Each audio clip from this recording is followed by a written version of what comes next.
go, LSU football fans. We got a game to get ready for on Saturday. Let's go. Come on. I need your positive vibes right now. Let's freaking go. Let's freaking go. We got a lot to get to tonight, including what do we expect from the spring game on Saturday? Also coming up, where on earth has this Anthony Bradford and Joseph Evans thing? What is happening here? Like, this is just wild. I love hearing their stories. I love learning how they work their tails off to get up on the depth chart. We're going to talk about them tonight. Also tonight, I'm pretty fired up about this, okay? What should we do about some of these comments Ed Orgeron has made about potentially playing Kardell Thomas at fullback? I got kind of excited. That's kind of cool. But is it actually something that LSU should do? So we say hi to Kane. We say hi to Josh. And Johnny already sends us a super chat. Johnny, look, Johnny, this is how I know you've been supporting the channel for quite some time. You have my Venmo memorized. Thank you so much. It makes me feel so freaking happy. So I know a lot of you are going to the spring game on Saturday. We shared our spring game video from earlier this week. It's pretty simple. It's free to the public. 10:30 a.m. It's when they'll do the Tiger Walk. I would be there at 10:30 a.m. to make sure you get in, because I do believe they will cap attendance at 25,000, I believe. So we say hi to Paris. We say hi to Ben. We say hi to the Funky Bunch. We say hi to Lon. We say hi to Cody. We say hi to Branson. What's up, Cliff? What's up, Nick? Slick Nick is in here. Let's go. So let me go ahead and drop this Venmo and Cash App information. Let's see. And then fueled by haters, I'll get to your question. Johnny, it is your super chat. So, Johnny, whatever you want to talk about, we will get to it immediately. And let's go and get this. It's pretty simple. Normally on Tuesdays, Ed Orgeron mentions, does a press conference before we go on. So, as we always do on the live stream, we're going to go through some of the comments that he made. These are transcribed by Brooks Cabuena of The Advocate. Ed Orgeron, there is no starting quarterback right now. The first snap of spring football really didn't matter. Ed Orgeron gave it to Max Johnson for winning the final two games. It could have been Miles Brennan. This is something that Ed Orgeron has already said. So let's go to some more newer information. Ed Orgeron says it will be ones versus ones and twos versus twos. Ed Orgeron updated us on Jacoby and Guillory. He's had a good spring. Jarvis Jenkins is one of our favorite guys on the LSU football team. It's weird because we haven't heard much from Jarvis Jenkins. We continue here. Ed Orgeron says John Emery will not scrimmage in a live scrimmage situation, which is very interesting. So, expect to see Kevontre Bradford. Expect to see a lot of Josh Williams. So that should be fascinating. Ed Orgeron also said that Ali Gay will not be available for the spring. Actually, let me pull up all Brooks' quotes here on my phone. So what do you guys thought? We're not going to see John Emery. I hate that because I'm really excited to see what he's going to do next season. So expect to see a lot of passes on Saturday, which now is the base of the LSU offense anyway. Ed Orgeron said he's looking forward to just good, basic, fundamental football from its defense, also eliminating big plays. We continue here. Eli Ricks will not be available on Saturday. Ali Gay is also questionable. We continue here. Dwight McGlothern has shown out this spring. He's a long defender who has defended well. Ed Orgeron says they look at the transfer portal each and every day. Remember, LSU still has one final slot. Ed Orgeron also says the offense will be vanilla, but they want to get their core runs down. They don't want to give away their motions and such. They also won't blitz much on defense, which, you know, I honestly think it's overrated when it comes to coaches being a little worried about giving too much away in a scrimmage. What motions has there been that defensive coordinators haven't seen yet? Either way, though, it's going to be a vanilla spring game. Ed Orgeron also says, I want to run base defense and just let the guys play. So, in other words, this spring game kind of, I'm going to close this. This is bothering the daylights out of me because it's still daylight outside. It's weird. So, also, Ty Davis Price is also healthy, as Mo Funky brings up. What's up?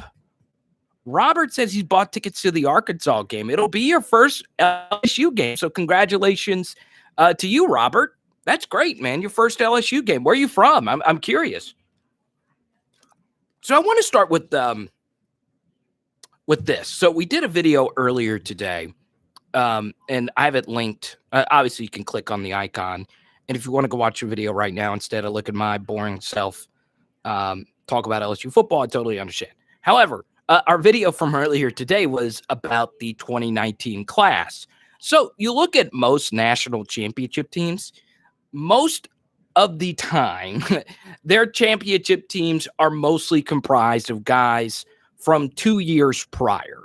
Okay, so for instance, you look at the 2019 LSU team. So the 2019 LSU team had a bunch of guys from the 2016 class. So like Christian Fulton and Rashard Lawrence and so on and so on.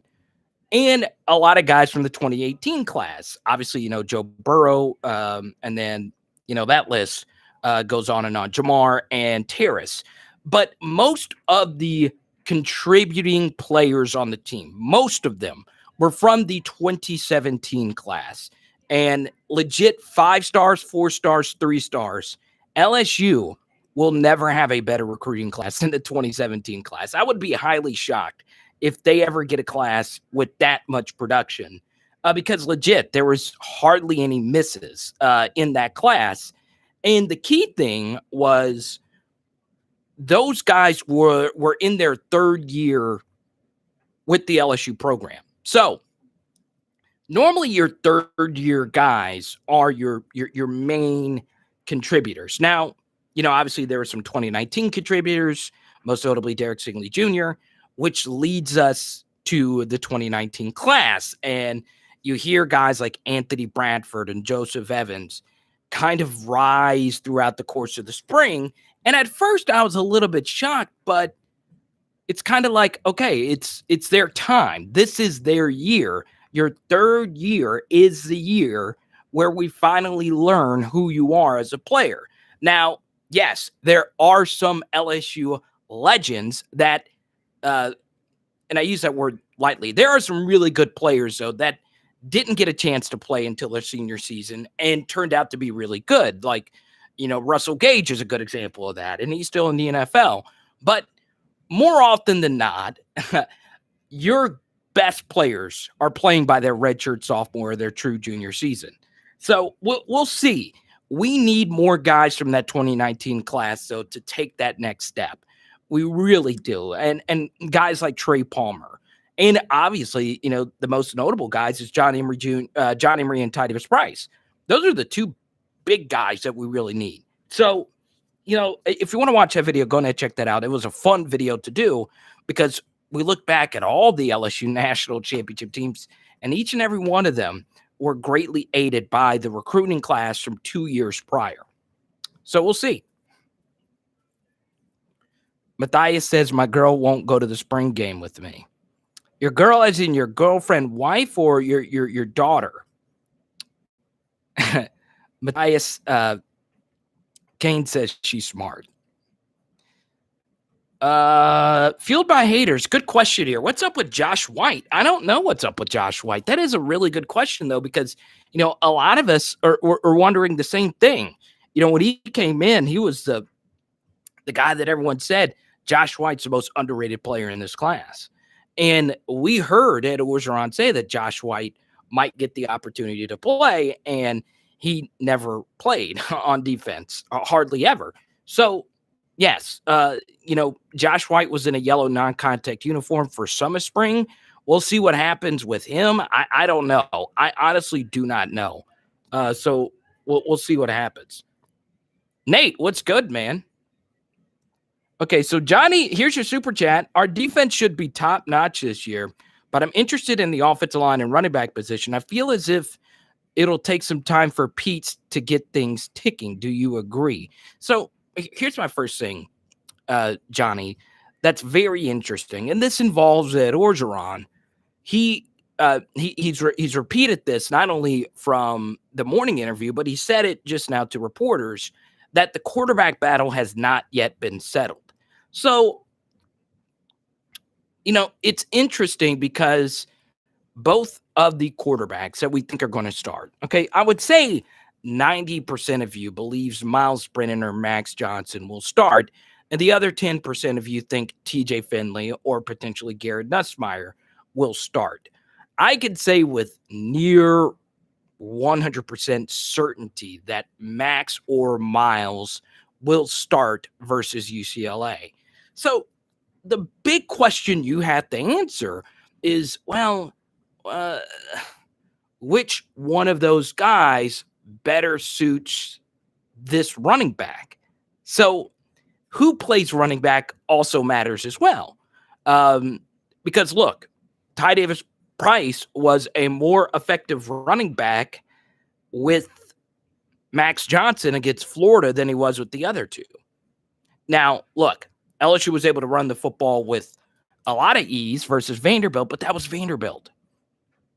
LSU was able to run all over South Carolina, but they also had multiple weeks to prepare, and that was South Carolina playing a back-to-back road game where they had an emotional upset the week before versus Auburn. Huge advantage LSU.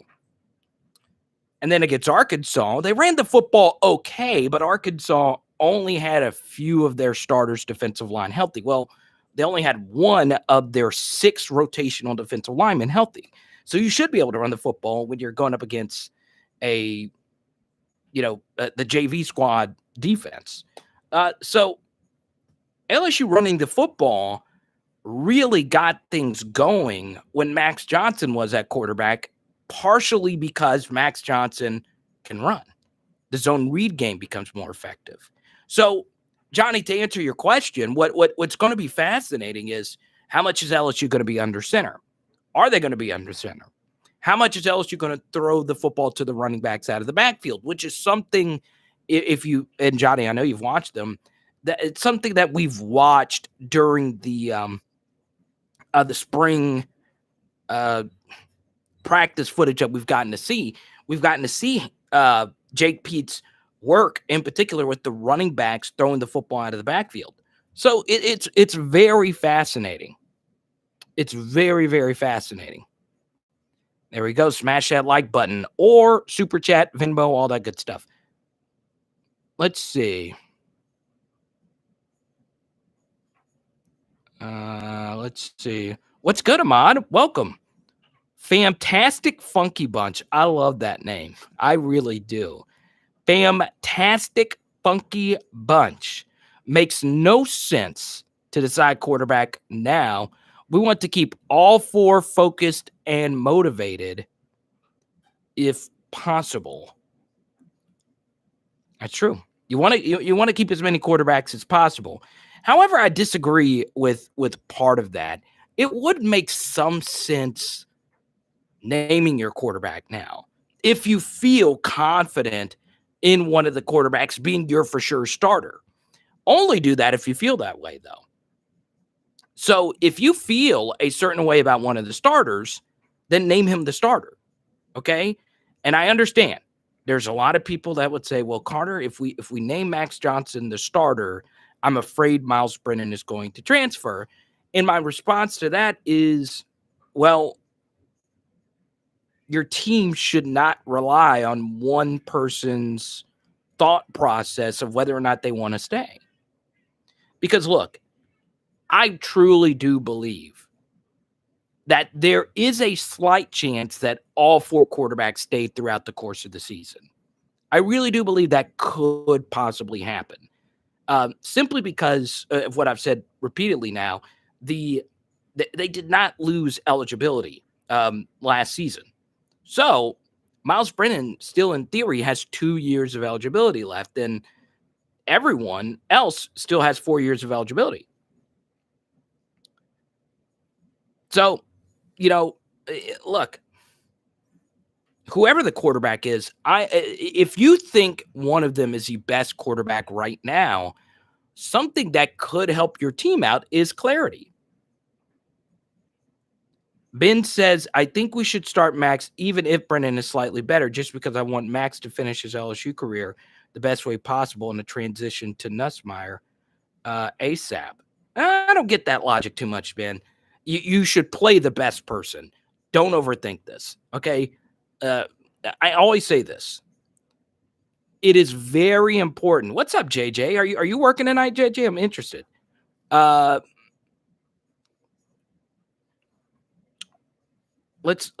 Wait, Micah, did I not make any sense? Let me know. Here's the thing. And this is very key. And I think this will help out a lot. I love each and every person that wears the purple and gold jersey for LSU. However, you want what's in their best interest, okay? And sometimes what happens as a fan is we get a little too attached to some players, okay? And I totally get it. We love these guys. We watch them. We watch their recruiting process, and all of that's great. But the reason why you shouldn't get too attached is sometimes the best thing for those players is for them to transfer, okay? Perfect example. You go back to the mid-2000s or the mid-2010s when Les Miles started becoming a really rancid coach. And knowing what we know now about the culture surrounding the program, Les Miles began to not care. And he began to think he could do no wrong. And he quit innovating. He quit being hungry to learn new offensive concepts. So imagine if you were a wide receiver in the LSU system at that time, and you were in the meeting rooms with this blabbering idiot, Les Miles, which he was. I was told that meetings and game plans were so elementary that it felt as if you were being coached by someone worse than like your middle school coach per se. So you go back and look at the 2014 and 2015 teams. You had guys like Trey Quinn, and you had guys like Tyron Johnson who transferred and actually made a good decision to transfer. Both of them would tell you it was the best decisions that they made because guess what? They're both still in the NFL. And they both went on to have good college careers where they went. Trey Quinn went to SMU and Tyron Johnson went to Oklahoma State. So sometimes for some players, it's better for them to transfer. Now, sometimes for some players, it's stupid for them to transfer. A good example of that would be Kelvin Joseph, because Kelvin Joseph would have played a lot on the 2019 team. Now, he might not have started, but he would have been a key piece, and he was really good. And he had an up and down season this year at Kentucky, but when he was sitting out, instead of playing on a national championship team and playing alongside Grant Delpit and all these other pros, he, made a bad decision. So, each and every kid has to make their own decision. However, you should never center your program around any one kid, okay?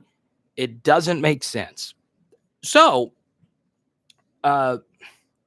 this exactly, like La Rougarou said, there are still people married to the idea that Eric Gilbert can work out at LSU. And look, anything's possible, but you have to keep this in mind. Yes, Eric Gilbert was a fun recruit, and it is really cool that LSU got this once-in-a-generation kid. But if he decides to move on or work, sometimes you just got to move on to the next thing. So, to Robert's point, and I actually was thinking about this earlier. Well, what if the kid is Joe Burrow? Well, here's the thing. No program decision was ever centered around Joe Burrow. He never was okay, I need this or I need that. He never was a demanding type. He always did the right thing. Guys like Patrick Peterson did the right thing. Devin White did the right thing. Joe Burrow is a unicorn in that way. He's one of the few transformational players that really moves the needle.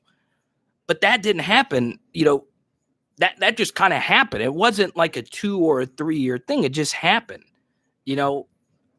That's the thing.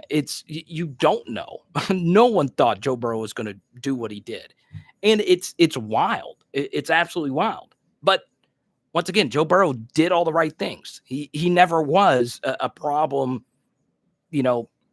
outside. And to that point, Joe Burrow himself transferred. So part of what made Joe Burrow great, part of what made him who he was at LSU was partially what made him at Ohio State, which then leads to this question. Would Joe Burrow at Ohio State have been as good as he was at LSU? And the answer to that is maybe, probably not. He would have been throwing the great wide receivers at Ohio State, but he wouldn't be throwing the football to Justin and Jamar, who the best set of wide receivers arguably ever the sport has ever seen, and Terrace, of course. So we'll see. We'll see what happens. Maybe Trevor Lawrence, true, but here's the thing. All right, so let's just use Trevor Lawrence in this hypothetical. Okay, so Trevor Lawrence sat out versus Notre Dame, and they lost. Okay, however, his backup was a 5-star in DJ Uiagalelei, and he actually played okay against Notre Dame, all things considered. So, it's funny in that college football is one sport where your backups are also 4 and 5 stars. Now, look, it's one of those things. My major point is this. There's no telling how a college football player is going to work itself out. So to Ben's point, my response to Ben in a roundabout way is that don't get so attached to any one guy. Don't get too attached to any one of these QBs. Let's just say, okay, now people will run off, they'll go off on a tangent on this, but let's just say, Miles Brennan gets beat out and he transfers. Well, let's say he transfers to Texas and runs the Sark offense. Well, he'd put up big numbers there. Miles Brennan's a really good quarterback. Max is too. So that was the best thing for Miles Brennan. Sometimes, your best case scenario is not LSU. It's just the simple truth about life. And, look, Ohio State wouldn't have displayed a skill set as much. I agree with that, actually, because Ohio State's offense is a little, I don't know. No, he would have done good in Ryan Day's offense.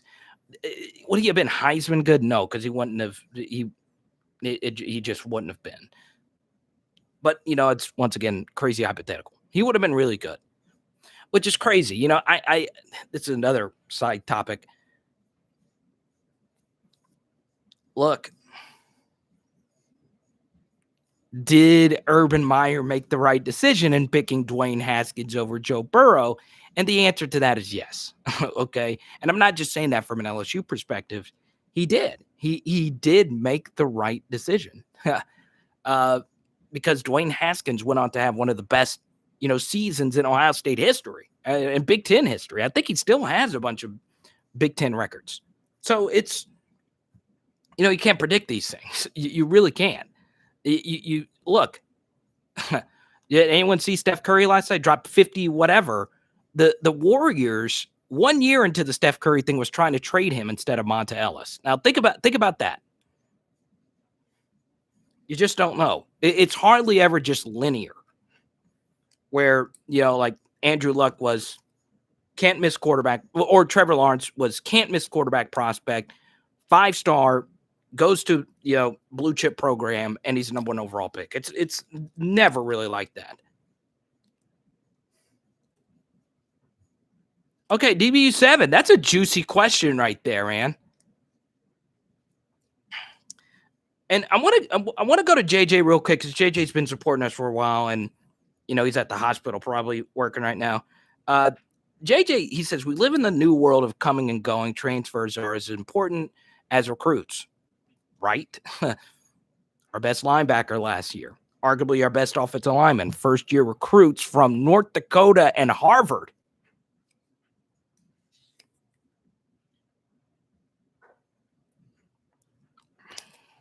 You just don't know. I mean, transfers are part of what makes you as a player.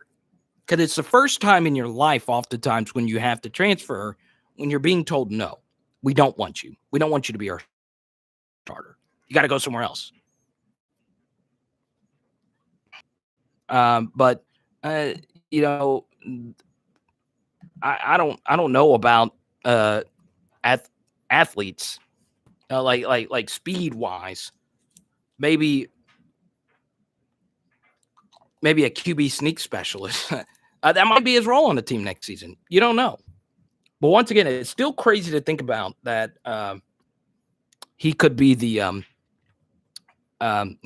guy on quarterback sneaks. He could have a sub package. We'll see. We'll see what happens. So let's go to DBU7's question, and I appreciate you being patient, DBU7. And I actually agree with Ryan. None of them are freak athletes, okay? So before we get to DBU7's question, none of them are freak athletes, okay? And full disclosure, Joe Burrow wasn't either. That's not a thing you need to be a quarterback. You don't have to be Cam or Trevor or Lamar Jackson fast or have their arms. So, yeah, I mean, you got to also be kind of honest about their skill set and their ceilings. So, we'll see. I want to get to DBU7's question, though, about Coy Moore, which is a good one. So, look, Coy Moore, great work ethic. That has been well documented. I share this all the time. Julie Baldwin at Rivals says Coy Moore is the hardest working athlete she's ever seen. Okay, she's a reporter, and she's been around a lot of good hard workers. She said the hardest worker she's ever seen is Coy Moore. And players have echoed that. Kayshawn said Coy Moore's caught the most balls this offseason, and so on and so on. But here's a few things about Coy Moore that would concern you. One of the top 3 leaders on the team in drop percentage, which is something you don't want, to be a leader in. However, a few of those drops came against Florida when there was a fog. All right, so that's unprecedented circumstances. So give him a pass. However, the one thing that should concern you the most, outside of the drop percentage, is his yards per catch. So Coy Moore, even though he was playing the slot receiver, which in general doesn't catch as deep of passes, he was under 10 yards per catch. Okay? Now, we're going to look at this Coy Moore analytically and from, a football perspective. So let's first look at it as it from a football perspective. He's obviously very competitive. He's obviously someone that a lot of people like to be around. For reporters to say that about his work ethic, it's, pretty admirable. And he was also a true freshman. And he didn't get the full workout treatment from Tommy Moffitt. He didn't get to go through everything that you need to go through as a player when you get ready for the next level. So all those things are true. But here would be my response to that. Number 1, receivers that do not stretch the field are more replaceable. It's just true. Now, there are some receivers who are not burners that are all-time greats at LSU. All right, the first name that comes up is Jarvis Landry. However, when Jarvis Landry was in college, he still had the ability to stretch the field. Okay? Oh, so, number 2, and this is key for the number 2 thing. Last live stream at the old house. Woo-hoo. Oh, yeah, this is our last live stream at the old house. Woo-hoo. We're going to be moving all week, so our content's going to be a little choppy over the next couple of days. We're not even at $50 yet for Bug. I'm not hollering for Bug. I'm hollering because we're getting out of here. My girlfriend is so ready to move. So if you want to donate to the Haley Move Fund, there you are, Esteban. What's up, Robert? Let me come say hi. Oh, don't come in here with your leopard print. Why? Yeah, I want to see your leopard print G-Jams. Everyone say hi. Show your leopard print.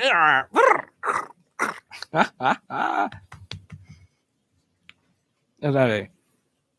Let's go. Hey. Johnny's been our only super chat tonight. So, Johnny, I appreciate you open the Hey Moving Fun. We're having to rotate clothes. Why you open the dresser drawers up there, baby? I've already. Well, I didn't have an LSU shirt, so I had to wear the Michael Jordan shirt. I again. did pull you an LSU shirt out. Where was it? And hanging up in the closet. It wasn't there. Mm. Oh. Because I've been packing all week. I've been doing most of the packing. He's not packed the first thing. Okay, go on ahead. Go enjoy your It's tofu. fine. Oh no, let the people know. No. Let the people know. No. I've been doing most of the packing. Is Eric not in here anymore? No, Eric doesn't. I don't think Eric likes us anymore. Where did he go? I don't know what happened to Eric. He quit coming? JJ, we still got to go get steaks in Shreveport. Dude, as soon as we get moved, bro, we're coming. For For real. And JJ, JJ says he knows the best steak in Louisiana. But It's do in they sell Shreveport. fish? But what place is it in Shreveport? No. Let it be a shot. Let it be a surprise. Let it be a surprise for when JJ takes us for steaks. No, we're not moving there. No, not yet. LSU and Michael Jordan both epitomize greatness. So I want to continue with the Coy Moore thing. So, JJ, don't tell us the steakhouse you're taking us to. However, here's the thing about Coy Moore that I find to be really fascinating. I want to know what Okay. it is. No, don't do that. Can you send? Can I get back? Can I talk about Coy Moore? Can you send me a message, JJ? No, on the don't gram? send messages to my girlfriend on the Instagram. Yes, you can. Don't do that. You absolutely can. Go eat your tofu, please. Let me talk about Coy I Moore. have to interrupt 1 second. Okay, I know 1 second, but we got to get Bug on here. I got these We Coy. live in El Dorado, bro. We're 2 hours away. Come on, It's a stop. quick trip. Stop. You stop. You know Stop. what? These baubles are going in the garbage. She's throwing my baubles away. Anyway, we continue with Coy Moore. All right.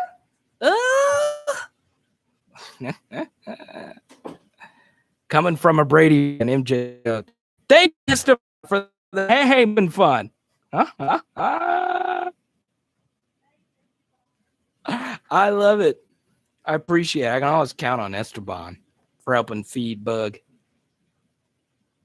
So, back to Coy Moore before Hey interrupts me again. I like Coy's story. We should always recruit kids from Rummel. So, you can replace slot guys a little bit easier than you can replace Kayshons and Jamars and Ruben Randalls, guys that are really good on the outside. Now, that doesn't belittle a slot receiver. But to DBU7's point, it is interesting that he got that information. And DBU7, I hope you're still here because it's taken forever for me to answer your question. But DBU7, you make an interesting point because Devonta Lee has been waiting his turn. And he is a bigger guy. Here, take. I don't know what Wi-Fi I'm on. Will you check real quick so I don't interrupt it? All right, let me check. Sorry, people. Thanks, Esteban. No, Was so yeah, kind. go on the hot side. Okay, thank you. So all those Bye, things, guys. all those things are very important. Well, he asked, Kane, and it's funny. That's a different story. I mean, we spent so much time on it in 2 videos ago, but it is interesting that he also had that off the field thing, and the body cam footage kind of backed up his part of the story, which was very fascinating. However, I'm focusing on just him as a football player for now. It is fascinating, though, that he could take that next step. But Devonta Lee, if he can stretch the field better, he can also potentially be a slot receiver as well. So we'll see what happens. Devonta Lee is a guy that a lot of you have been waiting on. And a lot of you love Devonta Lee so much. So that would be pretty radical, though, for Devonta Lee to be a wide receiver who never played in 2019, which makes some sense. But even in garbage time, Devonta Lee would never play. Then he gets switched around from defense to offense to tight end to defense to popcorn salesman. Then he switches back to wide receiver, and he becomes the starting slot receiver. Now, we've seen crazier things, but here's the thing. It is so important to really keep this in mind. Well, they wrote, some columnist wrote something about it, Kane, that was just way off base, but still. And this is what I'm talking about. Don't get too attached to players, because as good as Coy Moore was last season, and he was really good, 22 catches for 175, it's pretty good, but it is only 8 yards a catch. The only offensive player who is not on the chopping block is Kayshon Boutte. He is the only one. Now, we would like to think that the starting offensive line is going to return in similar fashion. I do believe it will take a serious act of God, really, for Liam Shanahan to get replaced. Same thing for Ed Ingram. Same thing for Dare Rosenthal. And same thing for Austin Deculus.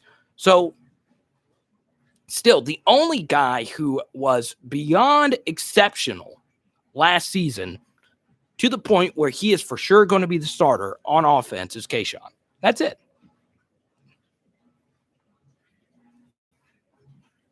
So we'll see. And I think Coy Moore is feeling that pressure from Devonta Lee. And look, if you watch some of the spring footage, you'll see Kayshon go first to a drill, and the second wide receiver in those drills is Devonta Lee. So we'll see. So DBU7 has good information that Devonta Lee has been the spring MVP, which in turn would make him the best wide receiver in the spring. So it's very fascinating. Ryan says Kayshon's going to have a Chase type of season. I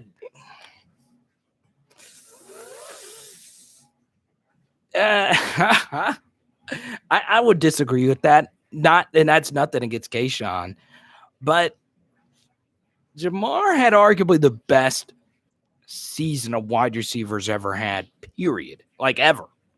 And obviously, Devonta Smith won the Heisman, but that season was just so radically different than every other season. So, you take that season out of 13 to 15 game structured seasons or traditional seasons, Jamar's season was so freaking good to the point where I'm not sure if it's ever going to get touched. And, I think the better question is, will anyone ever have a season as good as Justin Jefferson's was? And he had the second best season on the team. So it's wild. It's wild. Ed Ingram is safe because of his name. Last season he struggled. The one thing about Ed Ingram, Esteban, we're going to go to your super chat now. Do you want to talk about Ed Ingram? I love talking about Ed Ingram. And Jared, it is your super chat as well. Thank you for donating to the channel. Jared says, I thought Justin Jefferson was more valuable. No, I wouldn't go that far. He was really good. But Jamar won the Clemson game. He was a difference. I mean, Joe's always a difference. We've done plenty of film studies on that game. But come on. I mean, Jamar, that was the greatest game, period. That was the greatest offensive performance, period. 9 catches, 221 yards, and 2 touchdowns. He also dropped a touchdown in the fourth quarter that would have made his stat line even more insane. But everyone's going to say, well, that's a shot at Justin. No, it's not. Now, Justin was very valuable. Arguably the second most valuable or third or fourth most valuable offensive player. It's kind of hard. I don't like ranking those guys, but still, it's worth the discussion, though. It is. And never forget 4 touchdowns and a half, which is still stupid. That is still just downright stupid. There he is.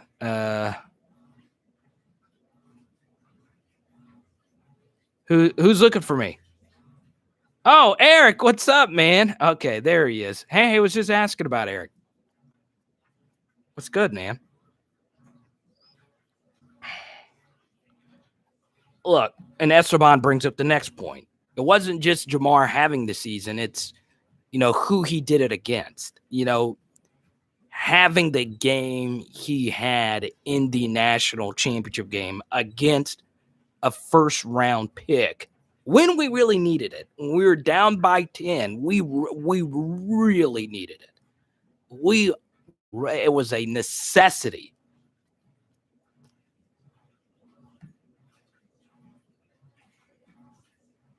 So, to Ryan's point, though, will Kayshawn have a really good season?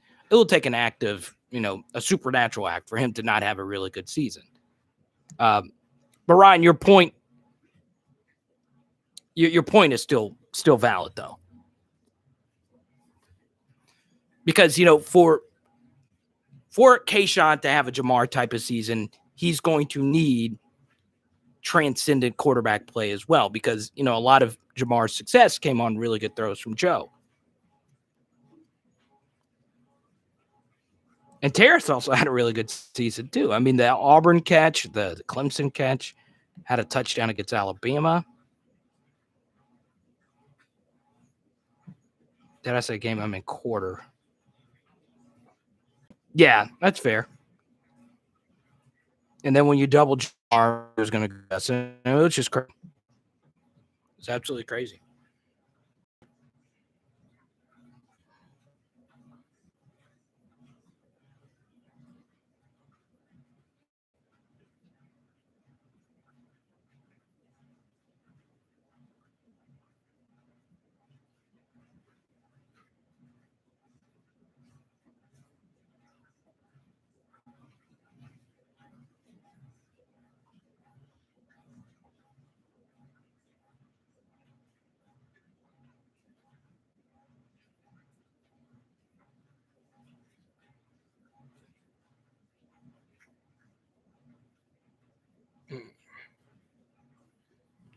Let's see. All right. Terrace Marshall gets overlooked, unfortunately. Yeah, what's kind of strange is Terrace will be remembered for what he did in 2019, which is true. I mean, come on, he caught the clincher to win the championship. He caught the dagger to secure the bag, to secure the championship. But he should be remembered for what he did in 2020. He lost his assistant receiver coach and passing game coordinator. He lost his quarterback. He lost his best friend, his teammate in Jamar and Justin and Clyde. So he was the guy. He was the guy. Everyone knew they were throwing him the ball, and he still made plays. Think if we didn't have him against Texas A&M, they would have shut us out. So, yes, that is a really good point, Justin.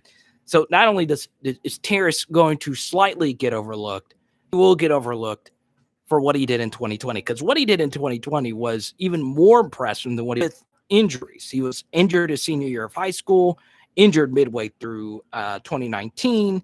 The dude was just great. He's just a good dude. And look, well, we'll see. And obviously, I am a cat. That's true. 3rd and 17, never forget. Never forget 3rd and 17. You can't forget 3rd and 17. Jared said I was asleep. No, I was reading. I was checking to make sure I didn't have any Venmos or Cash Apps coming in. So, Esteban, it is still your Cash App. And you wanted to talk about Ed Ingram. So, let's talk about Ed Ingram. We'll talk about anything LSU related. And Terrace won us a UGA game. Yeah, as a true freshman, he was still good. It's so wild. So, let's do this.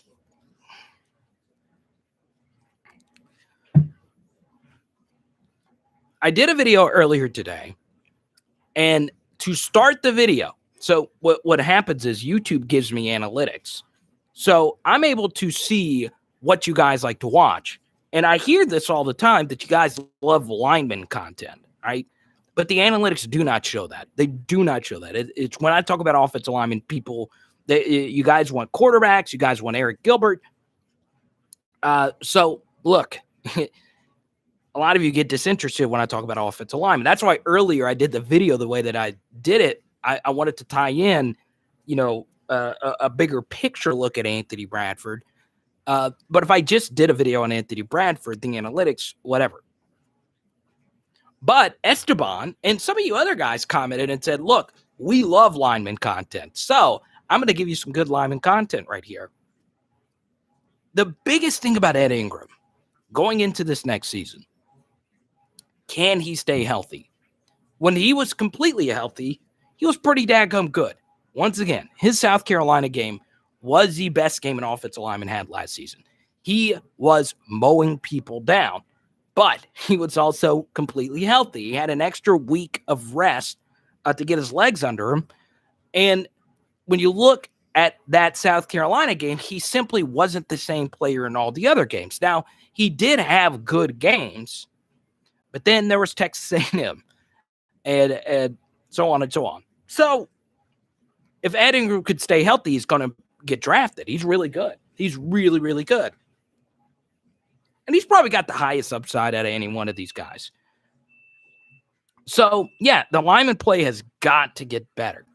And it starts with guys like Ed Ingram and all five of these guys coming back. Now, what about Jason Hines? Well, look, you guys know how I feel about him. I always say this. Guys take transformational leaps. But it got to the point last season where I was like, we cannot win with him on the field. We simply cannot. He was struggling so much. And it wasn't just the physical, it was the mental. It was all the aspects of offensive line play to where I was like, okay, Anthony or Kardell would be better than what Jason Hines was playing, the level. I don't know if he was not healthy. I don't know if just confidence or whatever. But it was, very interesting that they never tried someone else until Jason Hines himself got hurt. And he got hurt, and we played Cam Meyer at right guard and a few other things. And guess what happened? We were just fine. We were just fine. And we didn't change anything. And I was like, wait, why are we doing that? And what? So Reed says, I'm ready for some Marlon Martinez. He's an interesting guy. So we'll see. So Esteban, to your super chat about Ed Ingram. Yeah, obviously, he's a good guy to have around. He's a guy that LSU likes to put in front of the media. He's a leader. He's had some off the field stuff way back when. Other than that, he's a good Tiger, and this is the time we really need him. We did a video earlier. We were talking about, the Lyle Hitz and some of the other great guards at LSU. We need that. That's what we need.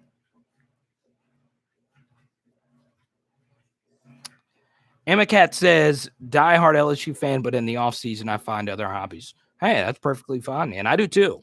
I do these videos every day, and this is my job. But yeah, there's other fun stuff. I mean, I like sports cards. I like the NBA. I like, obviously stand-up comedy.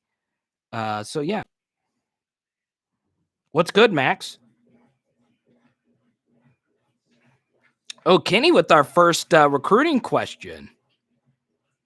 With Adam Anderson. I thought it was Alex Anderson. Whatever. I know. I get what you're saying.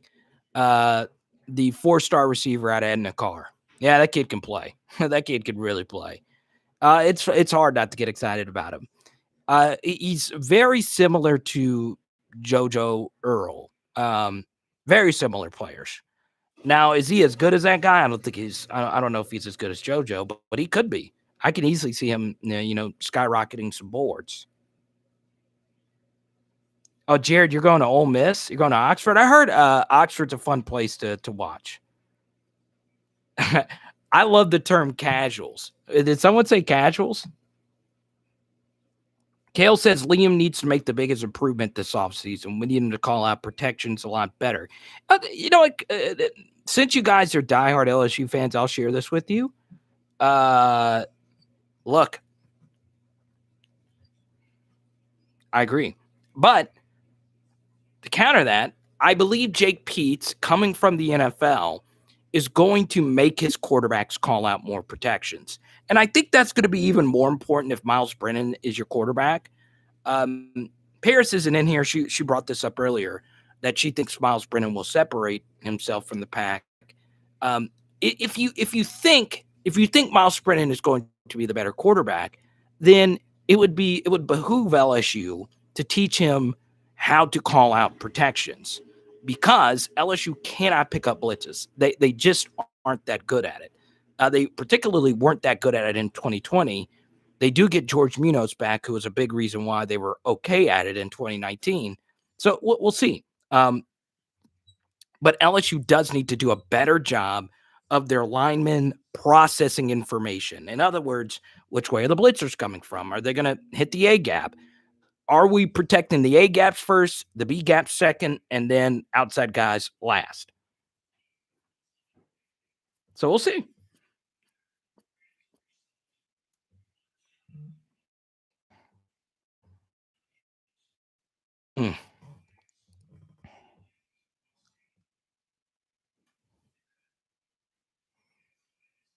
Robert says, I honestly believe Shanahan balls out this year. Yeah, I agree with you.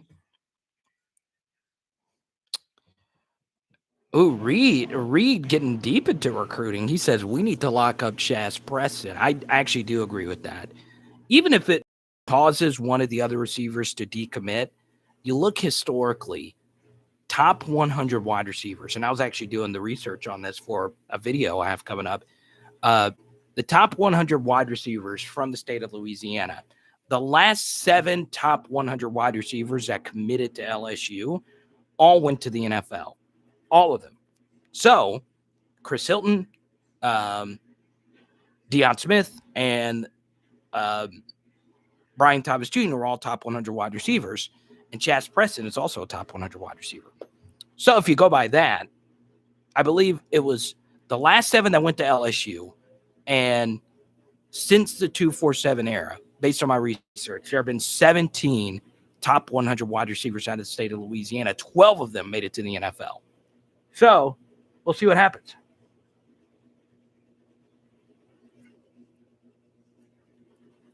I don't know what happened. I think there's he was using some detergents, causing my face to itch. Plus, I ate Subway for the first time in a while. It was good. I love Subway. I don't know what's causing my face to itch, though.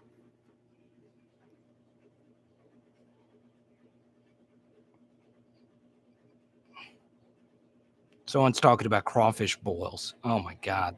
Don't get me started. I need to go to one. I need to go to a crawfish boil bad.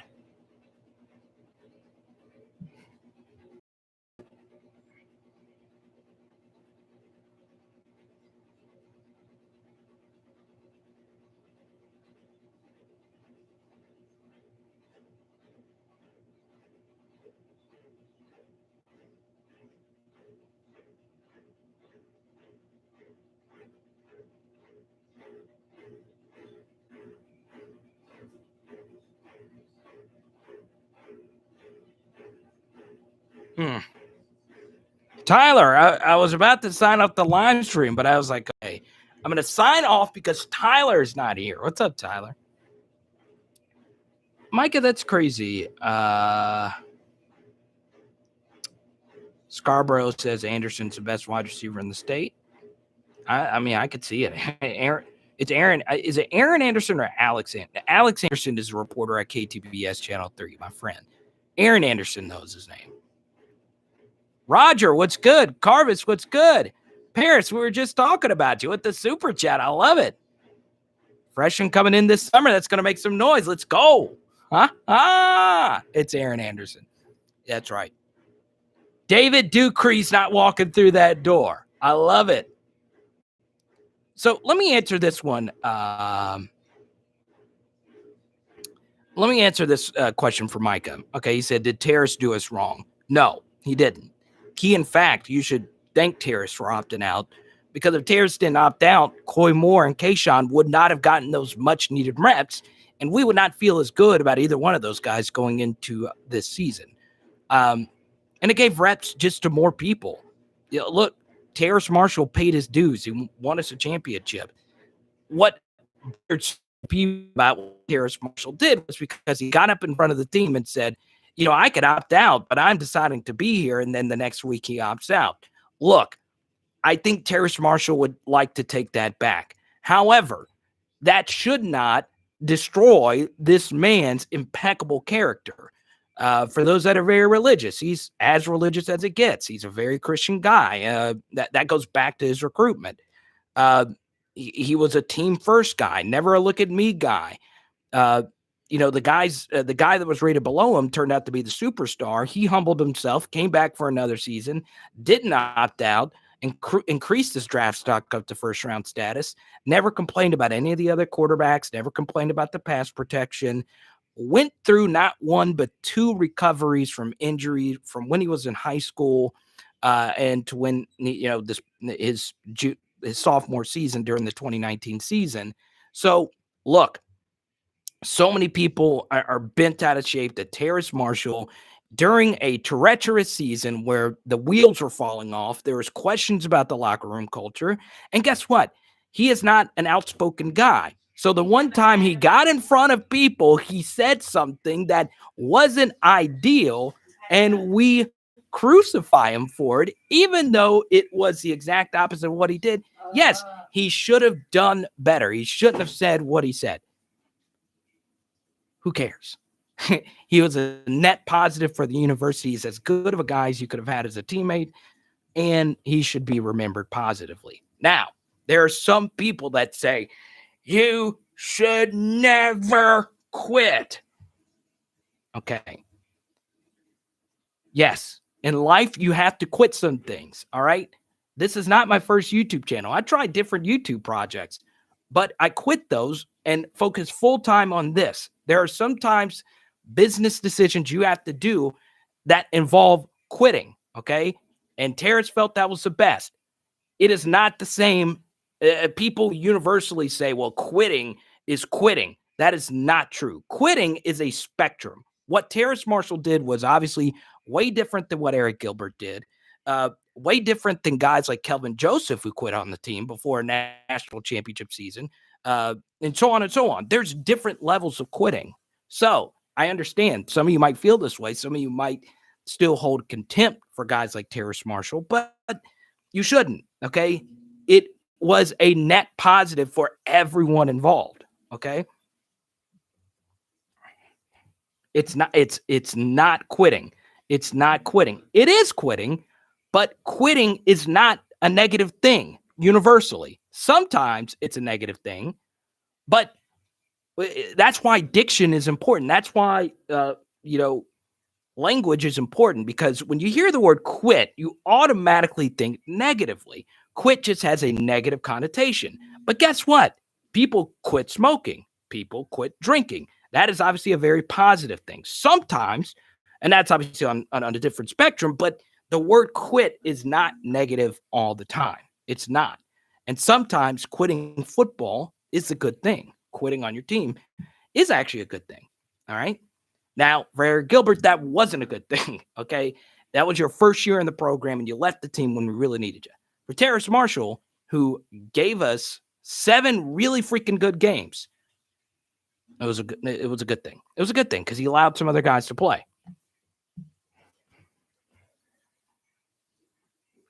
Micah said, I completely understood, and I'm going to get to your super chats, but I get fired up about this. I completely understood Chase opting out 100%, but right before Bama, it looks bad. Okay. So what? Were we going to beat Bama with Terrace? No. Okay. you're not an end results person, and I'm not an end results person.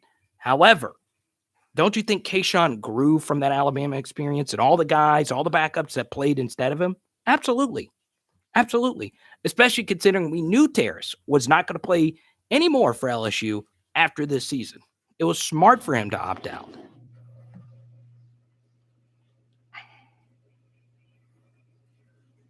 So let me go to Paris's. I'm sorry, Paris. I get really fired up because I'm a huge Terrace Marshall fan. I just am. I love the guy. I love his story. I remember his recruitment.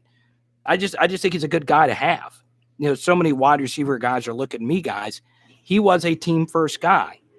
And then when he finally got his opportunity to be the sole number one, he, developed. So Paris wants to talk about the incoming freshman.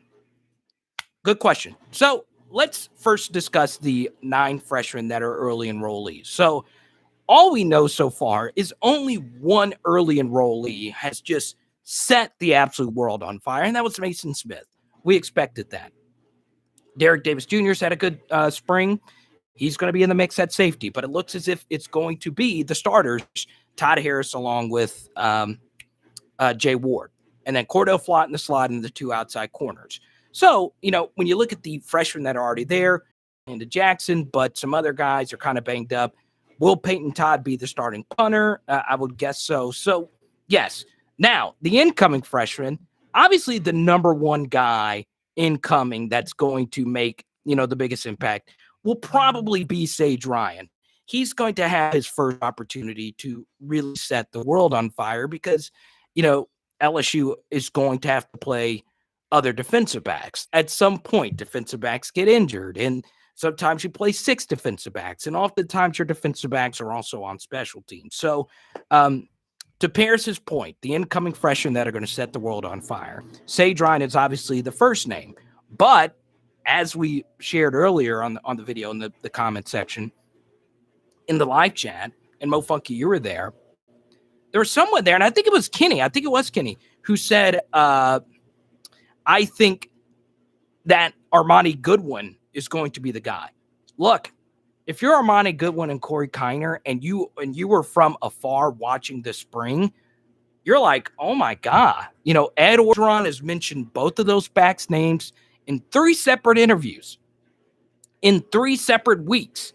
So that was from the early portion of spring and throughout spring. He has always referenced that there's incoming guys, and Ed Orgeron's gotten a lot of questions about John Emery and Ty Davis-Price, and this is their year to break out, as we mentioned earlier in our 2019 recruiting class piece. So, to Paris's point, the 3 freshmen you should really keep an eye on is Sage Ryan and Armani Goodwin and Corey Keiner, because those guys have huge opportunities to potentially take their games to the next level.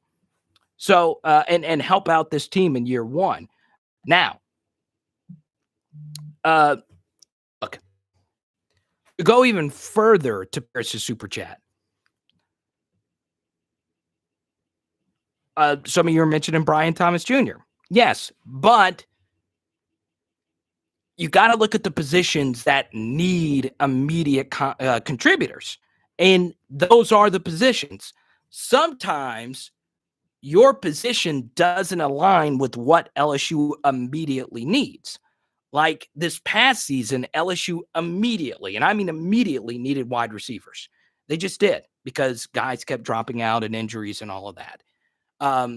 So we put Kayshawn and we put Coy out there.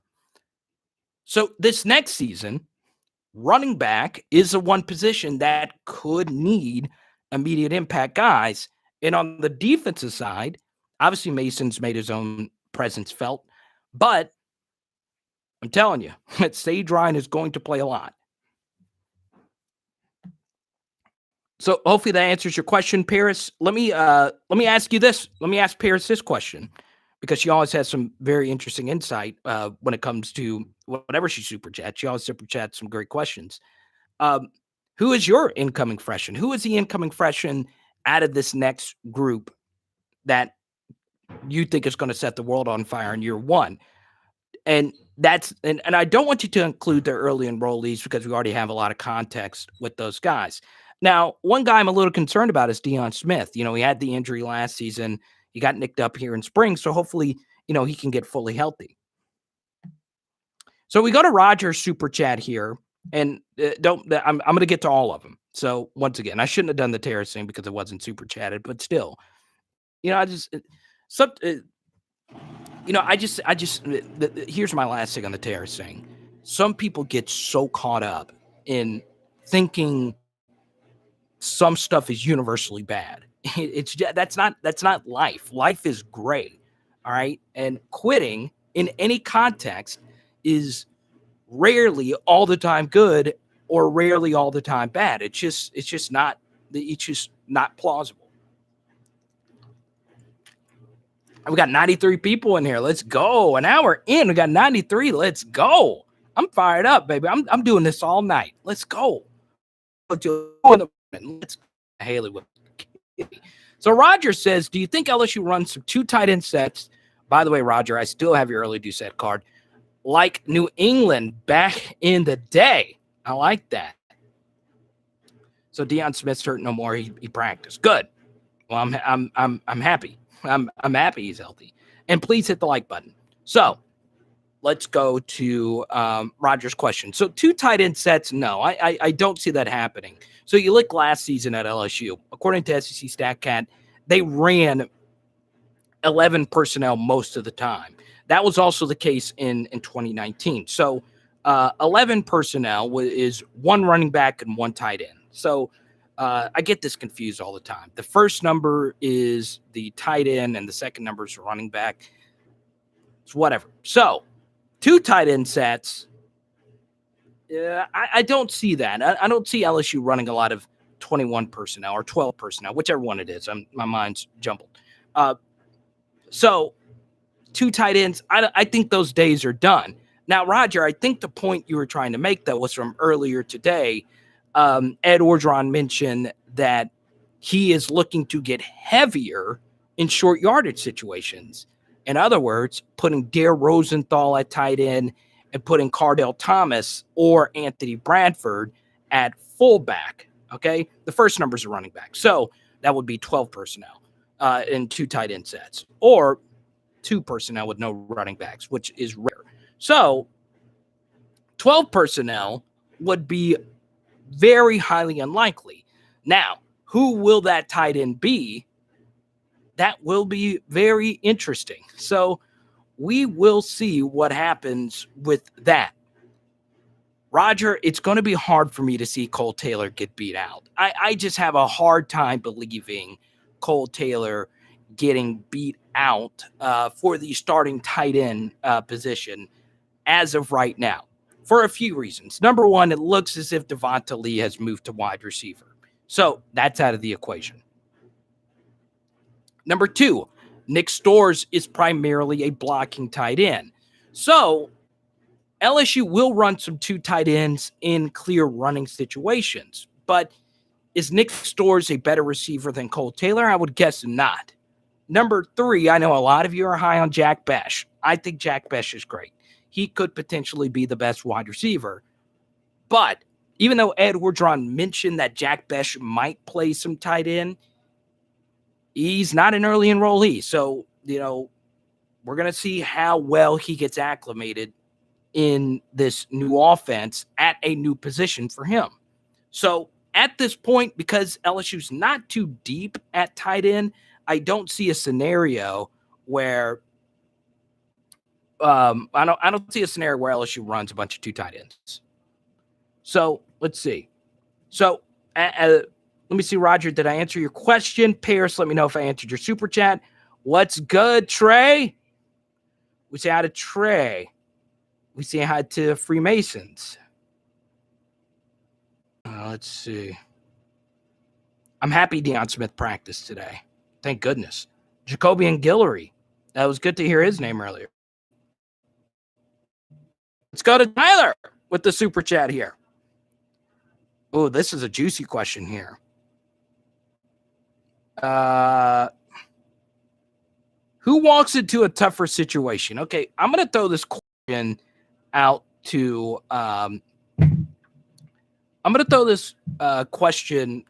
to you guys. first go to Paris's question. Let's crowdsource Paris's question, and then we'll get to your chat, Tyler. Who do you guys think is the incoming freshman that's not an early enrollee that's going to have the biggest impact in year one? Is it Bryce Langston? Is it Savion Jones? Is it Greg Penn? We never talk about Greg Penn. We never talk about Jalen Sheed. There's always that one freshman we didn't talk a whole lot about that turns out to be sometimes the guy that is an immediate impact. We never mention him. I remember when Devon Gottschall had that crazy true freshman season. Nick says Keiner and Goodwin.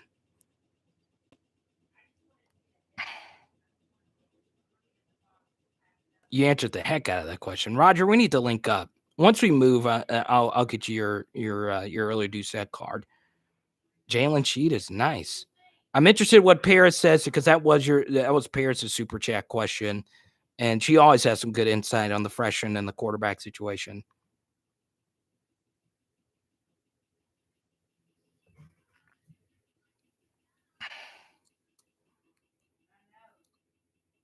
Oh, we got Greg Penn love in here. I like that.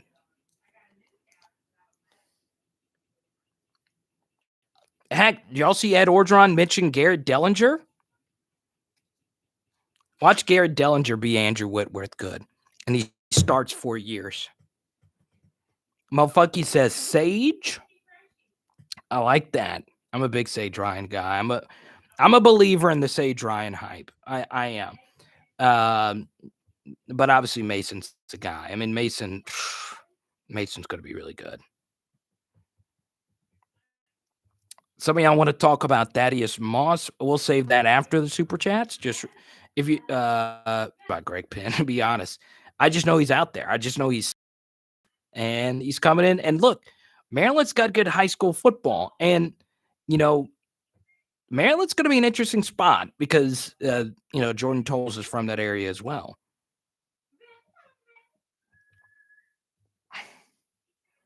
Cody says running backs. Let's see. Matthias says, what happened to the Derek Davis hype?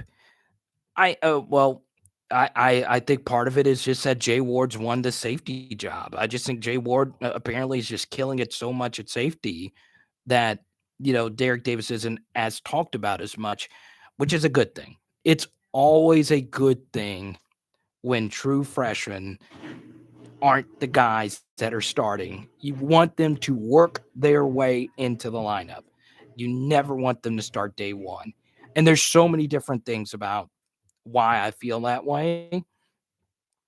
What really changed my opinion on it was actually when I was in school, when, I lived around football players and I talked to them. And even though their days are so heavily structured, they get their classes scheduled first. And, their days are really regimented as far as like when their classes are, when they practice, all those things. But it's still a transitional period for when you first get to college. Even if you are coming in from U High, which is less than a mile from campus, where you're living in the city that you're going to play college football, it is still a change. And the good thing about not playing as a true freshman is you're able to focus your mind, your body on everything else, to where if you're a player, well, you're working with the ones, and you really got to have the game plan down packed. And there is all this pressure on being a true freshman starter. So, I listed Derek Davis Jr. as the starting safety alongside Todd Harris when I did my first depth chart piece before spring even began, not knowing that Jay Ward was going to move to safety.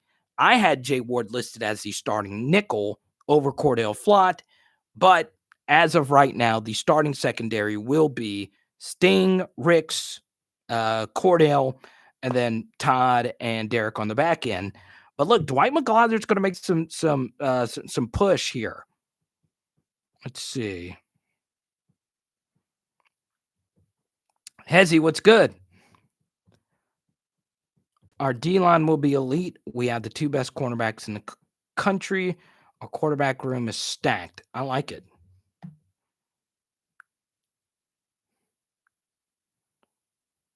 Oh, Dellinger has a younger brother.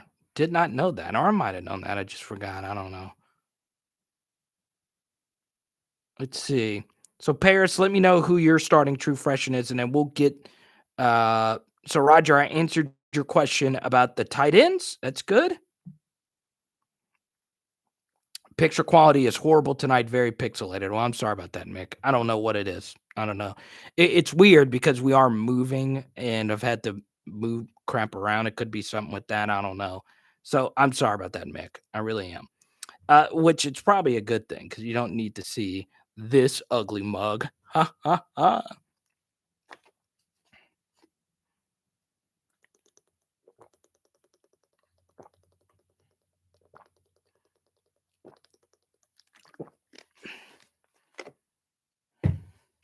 You know what's funny is the I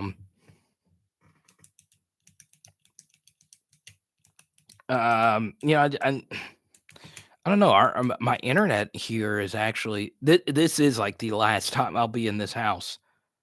So yeah, I think I'll shoot one more video here tomorrow, and then we're moving, and then we got the spring game. And by the way, our Saturday stream, I said this earlier in the week. Do you guys want the Saturday stream?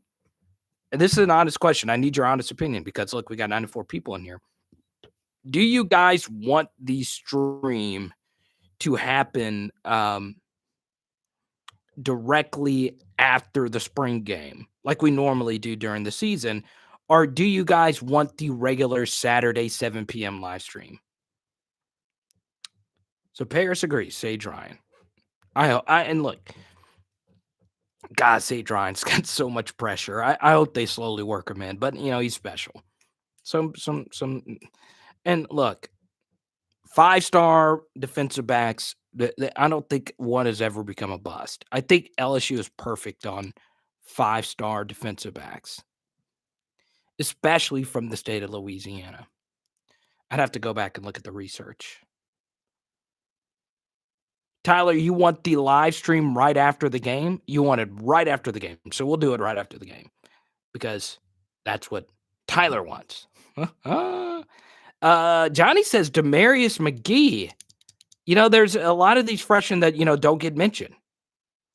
A lot of these freshmen don't get mentioned. Demarius McGee, we never talk about him. There's Demarius McGee, there's Greg Penn, and then Ed Orgeron said those crazy things about Bryce Langston. And he might be right. He might be right about it. So we'll see. We'll see what happens. So let's go to Johnny's question. And Johnny's question is a good one. Well, not Johnny. Tyler's question. Tyler said, who walks into a tougher situation, Durante Jones or Jake Pete? So we did this question a few weeks ago, but let me ask you guys this. Who has a tougher situation to deal with? Is it Jake Peets or is it well, I look, Jake Peets or Durante Jones? Let me actually do this. Let me try this.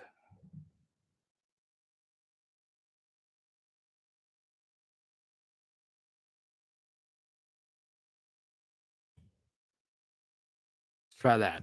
That's the question. Who has a tougher can't even spell? Who has a tougher situation? Jake Peets or Durante Jones? Reed says, Kerry Vincent type impact. We'll see. Kerry Vincent was so good in 2019. He was probably LSU's best defensive back the Ole Miss game on. He was so good. He was so freaking good. Jones, Jake from State Farm. So, look, who has the tougher situation? I think this answer is actually pretty easy. I think it's Jake Peets. All right, so if you're at the last live stream, we touched on this, but it was super chatted. So Durante, if I was Durante Jones, all right, I would look at a recent Q&A that was done with Nick Saban, okay, who is the gold standard of all-time great college coaches and defensive coaches, right? And Nick Saban says, look, I don't know what to do defensively anymore. It's so hard to play defense. The rules are so hard against the defense. So look, if I was Durante Jones, the first thing I would say is, what do I need to fix? And the first thing that needs to get fixed are the explosive plays. All right. LSU cannot win games if they keep giving up explosive plays. So that's the first thing. The second thing, can we keep contained in the running game? If you can't keep contained in the running game, that leads to explosive plays in the running game, which puts more pressure on your safeties. So we'll see. We'll see. I think the bigger thing, can we get better at defending deep passes? That is the number one thing LSU needs to fix. Everything else is secondary, honestly. And actually, it's not secondary. Everything else is front seven. That was a bad joke. But still, it was a bad pun. But the first thing LSU needs to accomplish is, wait, Mo Funky's gone? Well, don't leave Mo Funky. You got to stop the explosive plays. And then the second thing Durante needs to do is, stop containing the running game. Those are the two things to me that were the big problems with the defense, to simply state it. Now, it's obviously way more complex than that. But guess what? You can win with inconsistent defensive coordinator play and inconsistent defense. We saw that with the 2019 team. However, you need great offense. The bottom line is you need to have a great offense. And Jake Peetz, who has never called a play at the Power 5 or NFL level, this is his opportunity. At least Durante has some experience calling plays defensively, albeit in a different yesteryear. Jake Peetz has not only, to me, the tougher job, he has the far more important job to do. So, look, you got to have a good play caller. You can't survive with bad play callers, especially now in this SEC West. Now, we'll see what's going to happen with the Bill O'Brien thing at Alabama. I hope Bill O'Brien is a disaster there like he was at Houston, which we can only hope and pray.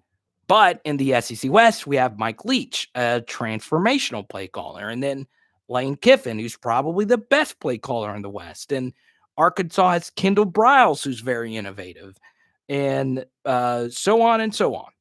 So we'll see what happens there.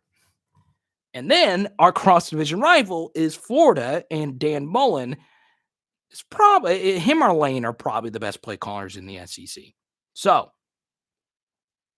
I think Jake Peetz has a tougher job. I do. Now, I feel a little bit better with what Jake Peetz has around him, because Jake Peetz will be helped by DJ Mangus and George Munoz, who were instrumental on the 2019 team. So we'll see.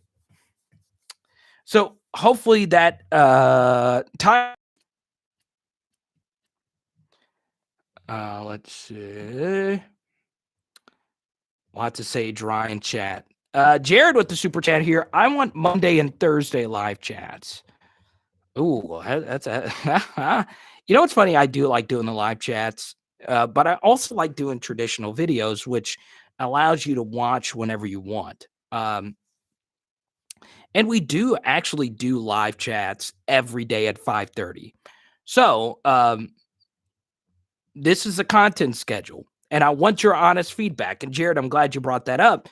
And we'll get back to LSU chat in just a second, but I want your honest feedback. Do you guys like what's on the channel? Would you like, do you guys like more news items? Do you guys like more recruiting? Do you guys like more deep dives? I try to do a recruiting video every Thursday. I try to do a deep dive every Tuesday. I try every Friday to answer your comments. So I look at all my comments from the week and I highlight a few of them. This last Friday, we had a very interesting comment from one of Kardell Thomas's teachers, which was really informational for me. So Quan likes it all. All right. Jared says, I'm busy Saturday nights. Yeah, man, you're probably boogieing on the dance floor, old school Saturday night fever. Crap, what's the actor from Saturday Night Fever? From Pulp Fiction, John Travolta. I know that, Jared. Jared's probably on the. I like it, Jared. I like it. So yeah, I like doing live chats. I'm from a live broadcasting background, so this is kind of my wheelhouse per se. But the good thing about the traditional videos is it's also a live chat. So every video we do is normally going to get posted at 5:30 Central on weekdays. So we will do an LSU live chat, and we not only talk about what's on the video, we talk about whatever's in the news. Oh, you want me to stream the spring game? I do not want to get demonetized.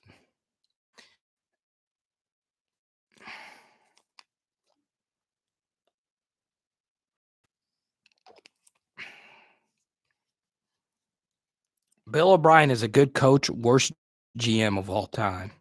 True. Quan, you've had a lot of good questions and ideas.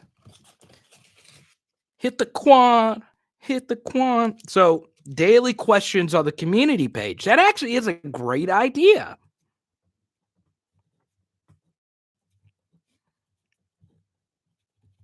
Daily questions. That is a good idea.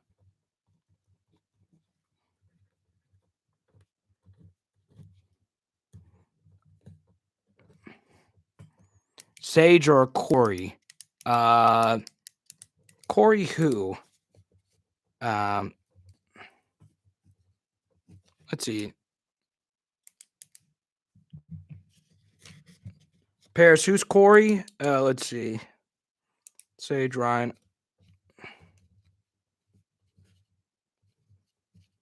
I'm drawing a blank for some reason. Corey who?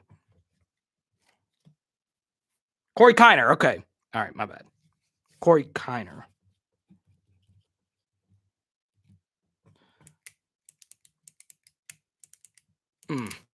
That's a good thing. I've thought about the Corey Keiner thing.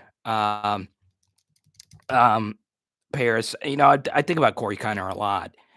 Mr. Ohio. He looks just like Clyde Edwards-Helaire, wears the same jersey number. That's who Ed Orgeron compared him to. The one thing, though, about Clyde is that it wasn't a year one thing, obviously. It took him a little bit. So we'll see what happens.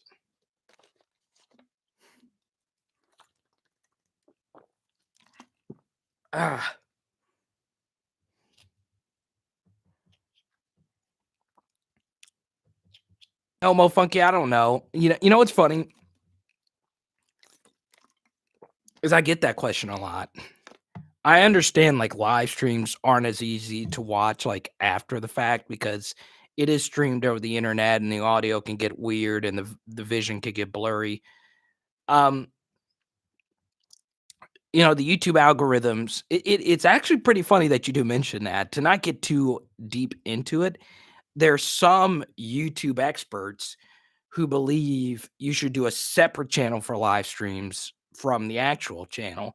Now, I don't believe that simply because we have so many people that do watch the live stream after the fact. And it is so interactive and easy just to do it on your page. But no, Mo Funky, the most important thing to do is to watch the live streams. But really, the more important thing is to watch the actual videos that I do. Watch those videos because they are a little bit easier to watch. But yeah, it's obviously the best to watch all of it.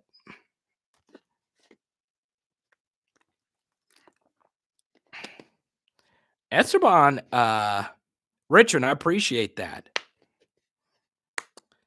But yeah, a few of you have mentioned Corey Keiner today. I really do love it. I really do love his story. I like, I liked reading what his coaches and principals said about him.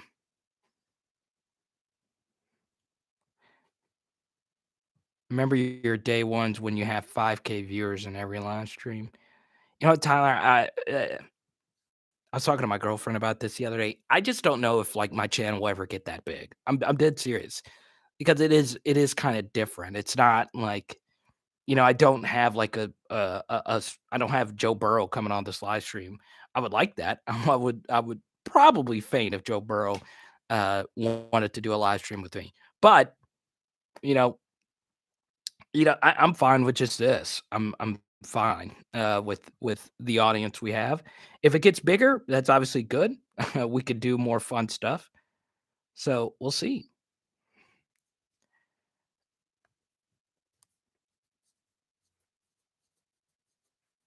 Let's see, Pete's.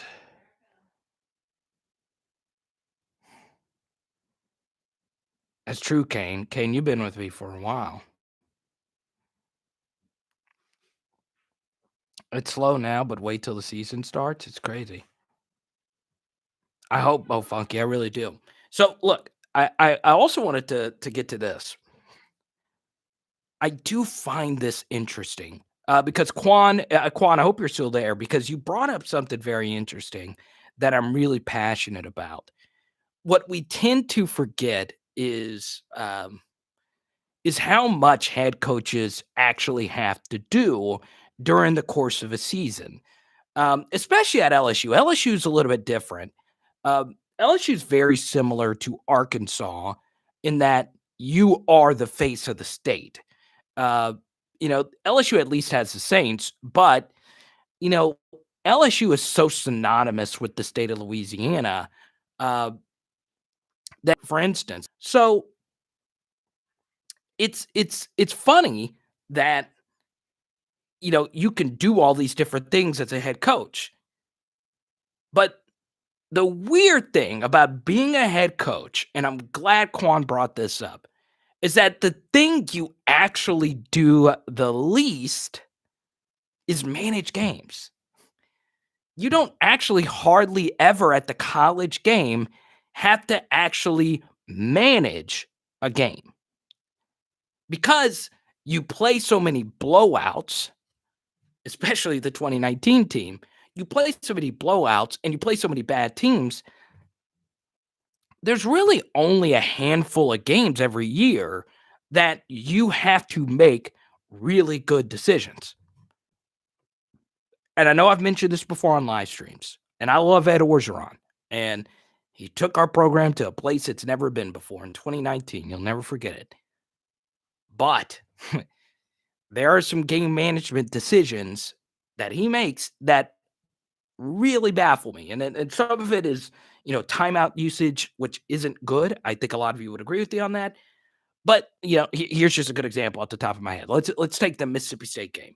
All right, so in the Mississippi State game, we were down by 2 possessions with 50 seconds left to go with a great field goal kicker.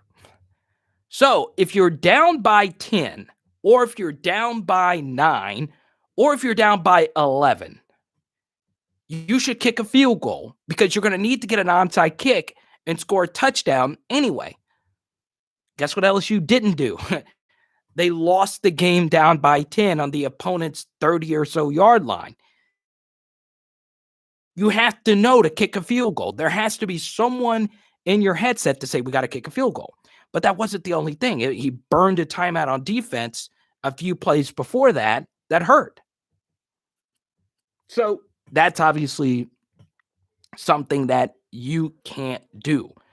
Also, another example of, coaching mistakes was the Missouri game where we burned timeouts. And then when we got into the red zone, we made some very questionable red zone decisions.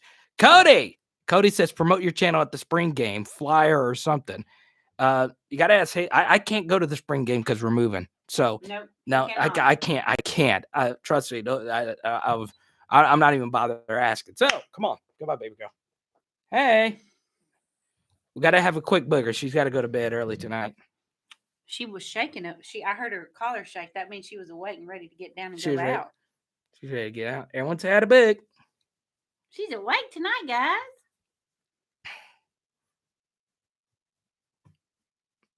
Esteban, wait, Cliff put you on my channel, Esteban? How did he do that? My baby. Booger is not prepared for the move. She is not enjoying this week. She does not like all the boxes around. Oh, Bug. Oh, she's getting all codes.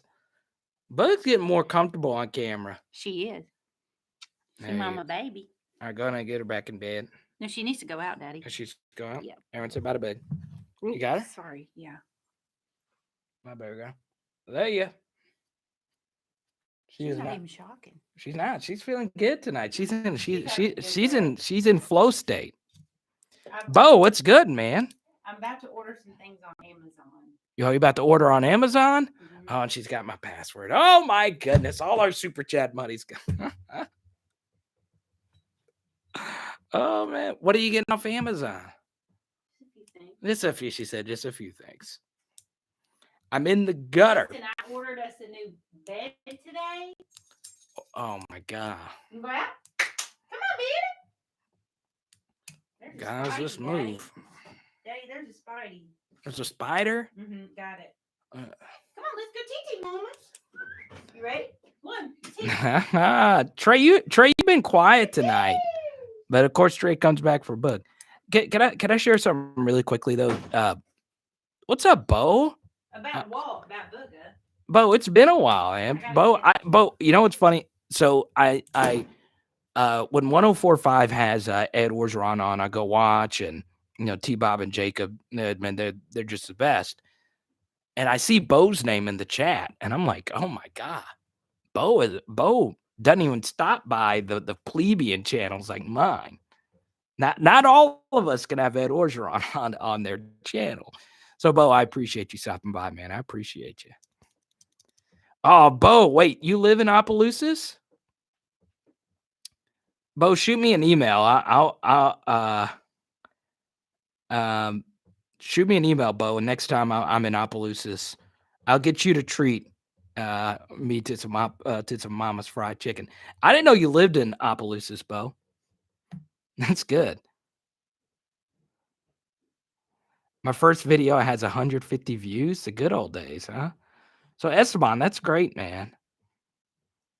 That's good, Bo. Hold on, Bo. Shoot me an email.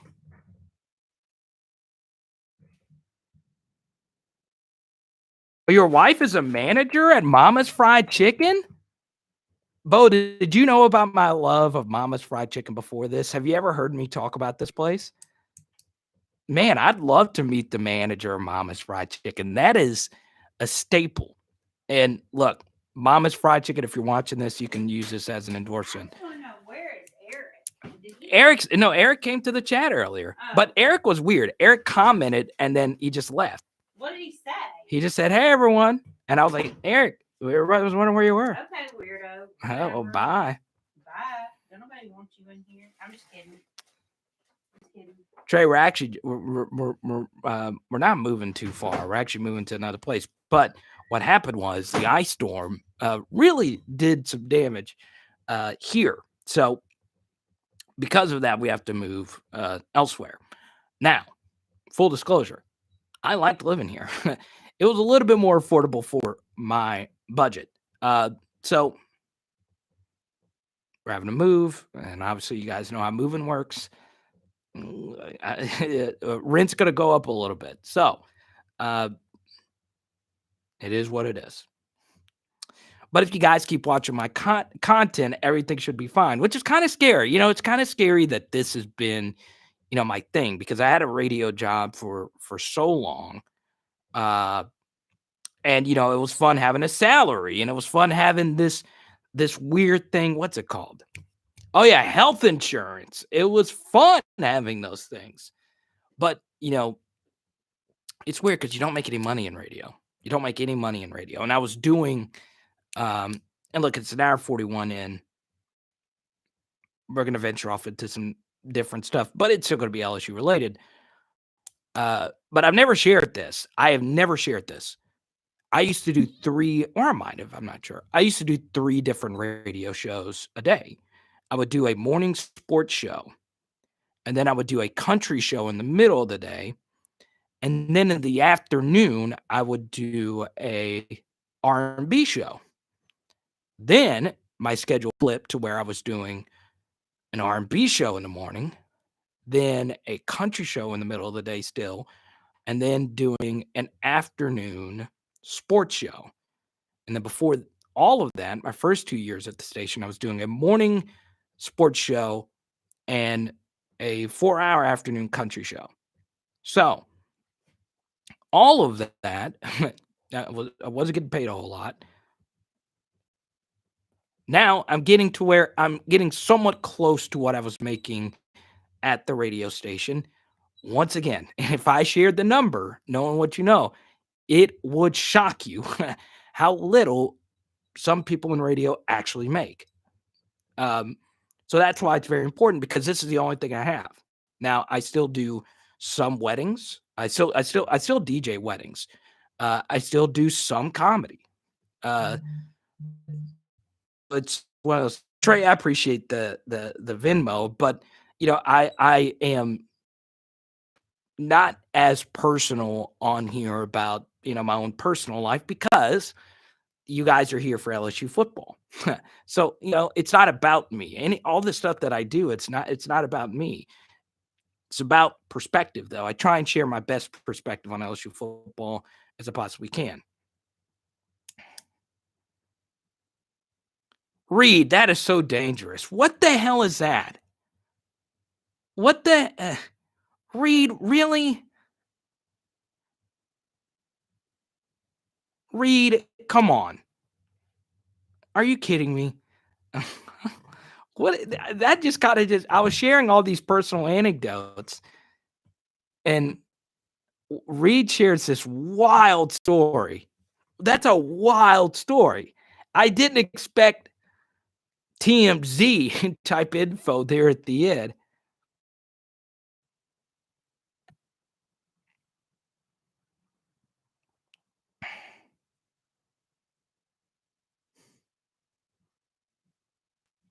Mm.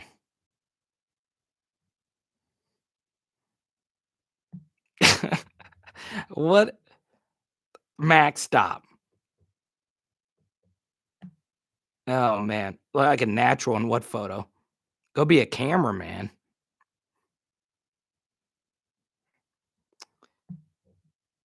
What is this?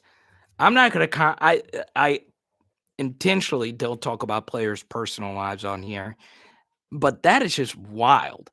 And it's wild because in the last video, one of you youngins got on me for slandering NBA Youngboy. Legit, some of you youngins got so mad at me for talking NBA Youngboy. Trey, thank you for your donation for moving day.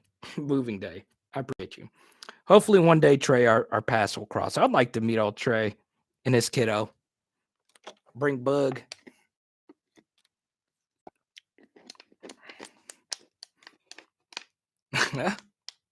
I like Quan too. Quan, you're in Houston? That's great, man. We had a lot of viewers in Houston. I love Houston. Dude, there's some good comics in Houston.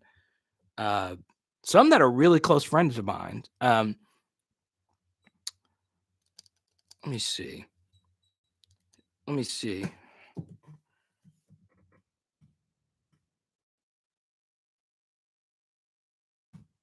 Quan, shoot me an email and I'll put you. I used to have a comedy mailing list, and after the pandemic, I just quit doing it. But shoot me an email, Quan, and I'll let you. I'll let you know. I'll let you know the next time I'm there doing comedy. It's been a while. I got to do a 25-minute set in Houston a few years ago, and it was in a rowdy bar, and it was one of the funnest nights of comedy. It was so great. Mikey dropping a $10 super chat. we want to talk about Mikey and Trey, we will go straight to it. Okay, so Reed, I'm going to say this aloud, and this is from Reed, TMZ Reed. I see Trey Palmer running around. Reed, this is not true. This is not. I refuse. Amacat, I might not be here by the time you come back, Amacat. But get me a 6-pack of Michelob Lime Ultra if you do go. Tyler says, Lil Baby. Da Baby's better than all of them. Da Baby's Bop music video was rap transcendency when it comes to music videos. Other than that, not a fan of new rap. Not a fan of new rap. But the Bop music video from Da Baby, and then the Jabberwockies in there.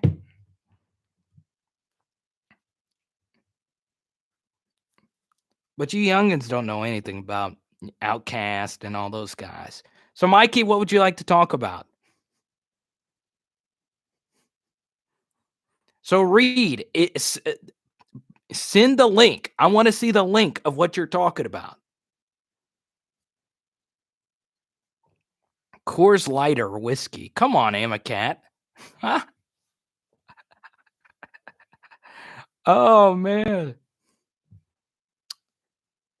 You know what, Bo, I'm doing it tonight because we're moving all day tomorrow. I got to stay up late and produce my video for tomorrow, which I don't want to do.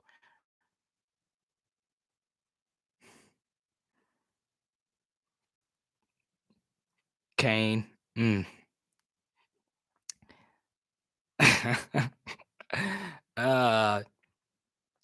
Yeah, Bo. So I'm gonna be. You know what's?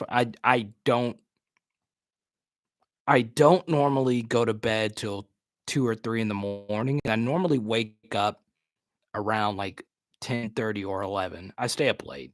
I'm just one of those guys. I know it's weird.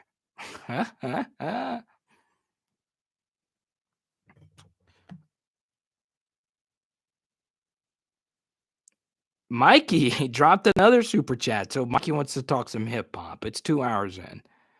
Best of luck to y'all. I know, Bo. It's going to be crazy. It's going to be wild.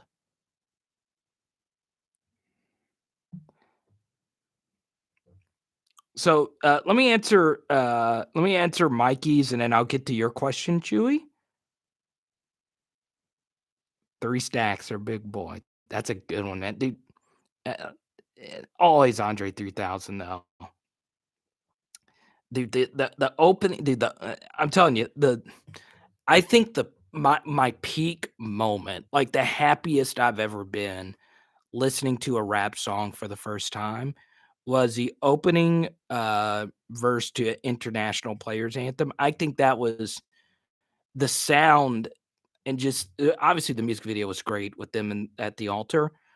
So, full disclosure, I am not a music guy. I don't know a lot about music. I don't listen to albums. This is just my personal opinion. Okay. That was peak hip hop to me.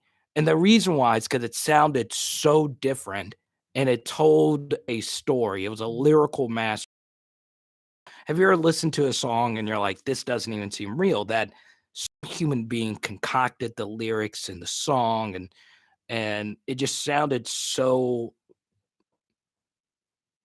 it's just so weird. It makes me so happy, and I laugh at how genius. Exactly. It's so crazy. Like I know once again, not I was in band in high school, no nothing, but just hearing that was like a human being wrote the lyrics, and it just feels, I don't know. It's wild. I felt like I was hearing Shakespeare or something, just a genius prose. And then the music video to go along with the lyrics was just so great. The visualizations and the sounds, and yeah, I don't know. I just think Outkast is just so good. They're just so good. It's just peak. It's peak. Now look, here's what happens when you talk Outkast, right? if you pick one of Outkast's popular songs as your favorite Outkast song, Outkast fans don't take you seriously. I'm dead serious. You can't you can't say like "Sorry Miss Jackson" is your favorite song. You gotta find not even Rosa Parks. I mean, you gotta find a deep cut. And that's where I have to bow out because I just don't listen to music enough. But Outkast to me, number one. It goes Outkast number one, Ludacris number two for my favorite rappers. Now, I understand you hip hop heads take this stuff very seriously. So don't take that serious. This is 2 hours into the chat. Now, if you wanted to talk all-time great comedy, which we've done on this channel, I'm a little bit more reputable because, I have 5 years of stage experience.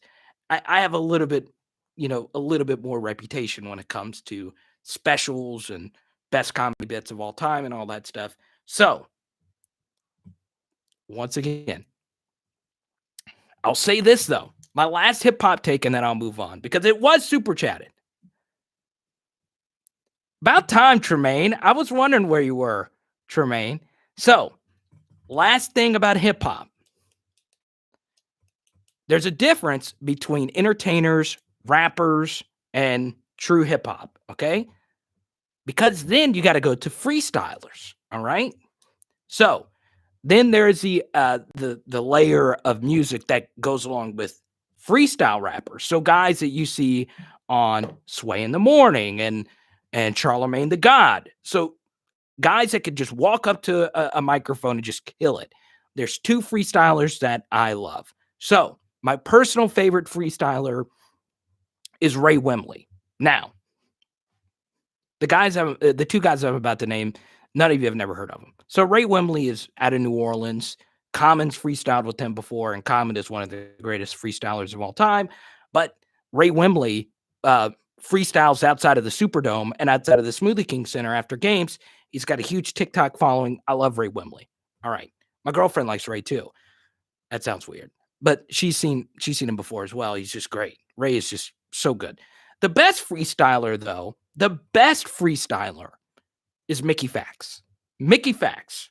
The best. He's so much better than everybody I've ever heard. So much better. Now, I understand. Once again, I'm not a hip-hop head. But Mickey Fax is so freaking good that I'll pull over to the side of the road, stop what I'm doing, and if I'm listening to him on now I don't drive anymore. I don't have a car, but if I'm listening to Shade 45 and Mickey Fax is on the mic, I will stop, sit on the side of the road, and listen to that man go. Mickey Fax is a freaking legend. You'll never hear about him because he's not a commercial guy. He doesn't sell out, which I know is cliche in hip-hop. But for real, this dude is just Mickey Fax is just a monster. Like, he'll be freestyle, and then he'll drop a sports reference, and then he'll drop a Dragon Ball Z reference, and it'll all make sense. It wouldn't feel forced. This dude is a monster. Never heard of him. So that's the kind of scary thing about hip-hop is, like, there's some guys that are really good and deserve to be there. Like,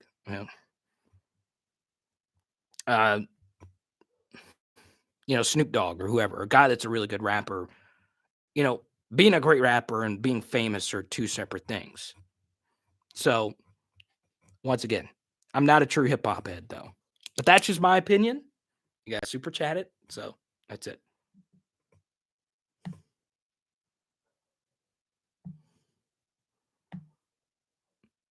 Thank you, Paris. I appreciate another super chat. So, Paris, whatever you want to talk about, it is your turn. Nick, we haven't done recruiting yet. So, that is true. I'm sorry, Nick. Nick hates it when I go off topic. Let's see. And we'll save comedy content for another time. Now, if you want to chat comedy, if you super chat, I'll give you a few comedy hot takes. Lenny Bruce. I didn't think we'd get a Lenny Bruce reference.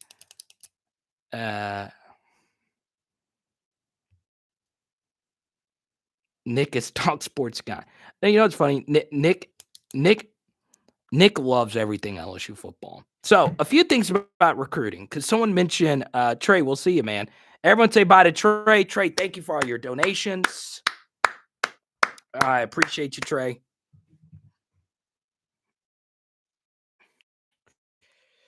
Let's see.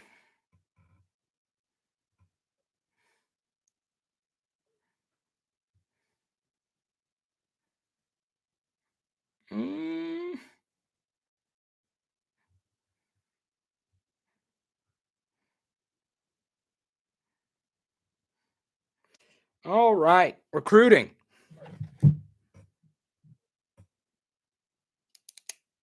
Let's see. Trinity was a small concert club. Ray Charles. Bonnie Raitt. Oh, that's Stevie Ray Vaughan. Oh, Billy Cannon. That's great. Johnny, I appreciate you. So Johnny wants some comedy. So, this is Johnny and Paris's super chat. Thank you for the donation again, Paris. So Paris, anything you want to talk about, because we're so deep into the conversation, it doesn't have to be LSU football related. So, if you want to chat movies or comedy, so Johnny talked about comedy. Look, someone mentioned Eddie Murphy a minute ago. The funny thing about Eddie Murphy that's so weird, and what makes him so different than every other comic, is Eddie Murphy peaked with his two stand-up specials in his early 20s. He is the only stand-up comic to ever exist to peak that early. Stand-up comedy is so freaking hard to do. And no one ever peaks in their early 20s. Nobody. It's unheard of. But Eddie was such a supreme talent that with Raw and Delirious, he peaked on stage. It was impossible for him to ever reach that level of transcendency. And you look at some of the biggest touring comics that are out there, this next wave. So it was, Lenny Bruce started it all with the edgy content. And then it was, and then after that, it was Carlin and Pryor. But Eddie Murphy was the guy that took it to the next level. And there's stories in comedy circles that Richard Pryor hated Eddie Murphy because he feared Eddie Murphy. Eddie has said that in interviews. He said that in an interview with Jerry Seinfeld about that very thing. So, Eddie had the thing, and Eddie was, arguably the best SNL cast member ever. And, Coming to America was, the greatest comedy movie, maybe of all time. It's up there. Um, Eddie's not my personal favorite. So, to each their own. But Raw and Delirious were just such next level. You listen to the best touring comics of all time. You listen to Kevin Hart. You listen to a guy like Joe Coy, who is probably the top stadium touring comic in the world that you probably never heard about, Joe Coy. And you listen to all these guys, and they say it's Eddie Murphy. You listen to some of the Instagram comedians, guys like Afion Crockett, Eddie Murphy. So, you talk about the greatest stand-ups of all time. Eddie Murphy is, probably the most influential stand-up, of his time period. And then after Eddie, of course, you get into the next stage, which is Dave and Rock and those guys that reach a level and they get so freaking good at it that they have to stop. You can reach a level because comedy is very different from music in that you're writing your own jokes and you don't have a team of writers and producers and all of that. Now, some comics do. Some comics have team members that help, write their material and form their material. A guy like Kevin Hart, who, while he does write his material, he has 2 or 3 separate guys that help form his hour, which makes a lot of sense because he's doing a gazillion things in a day. He's probably, the highest output, most productive stand-up ever. He's probably done more. He's probably busier than any comic you'll ever see. So, I get this question a lot from people that don't do stand-up. Why did Chris Rock, do Bring the Pain and all those things, and then he wait 10 years? Because comedy's hard. It's hard. That's why Coming to America 2 was not good as Coming to America 1. It's hard to replicate comedy. And when someone does something great in comedy, they try and squeeze the daylights out of it to the point to where it's not good anymore. Hangover 1 was great. Hangover 2 was that. And then Hangover 3 was bad. It's always ... So that's the hard thing about comedy. So, Johnny, there's my comedy take for you. You see, Bo knows about Joe Coy. Joe Coy is a monster. And Joe's weird because he murders, and it's like not even jokes. Joe is so freaking good at stand-up. Exactly, Bo. The hard thing about comedy is you can't cover somebody else's jokes. You got to have your own material. Got to have your own viewpoint. There's a guy that one of my biggest comedy influences is a guy that I would not have guessed would have been one of my biggest comedy influences. Yeah, you're right. Eddie Griffin is great. Bernie Mac. Yeah. One of my biggest influences. Are you talking to Jan? Yeah. He told us to call him Thursday to help move stuff. Oh, that's good. So one of my biggest comedy influences is a guy by the name of Brian Regan. Now, Brian Regan is, to many, just a corny white dude, but he does things on stage other people can't do. And he's super clean, and he's not like clean to where he's forcing being clean. You could take your family to go see Brian Regan, and that's what makes him special. He's truly, truly special. And then you have you have other comics like heck, some of the best joke writers ever. Michelle Wolf is one of my favorites. Michelle's one of my personal favorites. It's great. And then you have lower tier people that you'll just see at a comedy club that you could go to New York and see them very cheaply.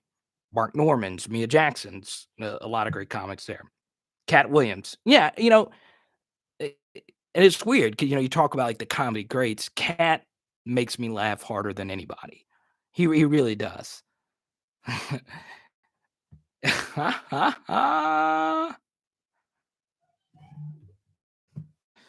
Let's see. Robert just sent me a text.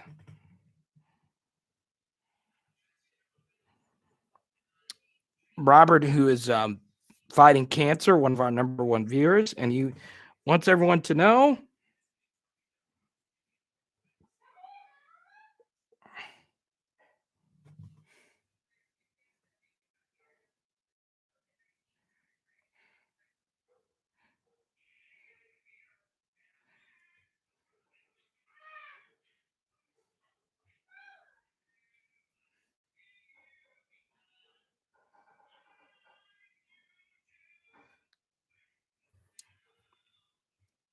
so everyone, Robert's doing a few of you before the stream how Robert is doing. I texted him during the stream. I should have texted him way earlier. And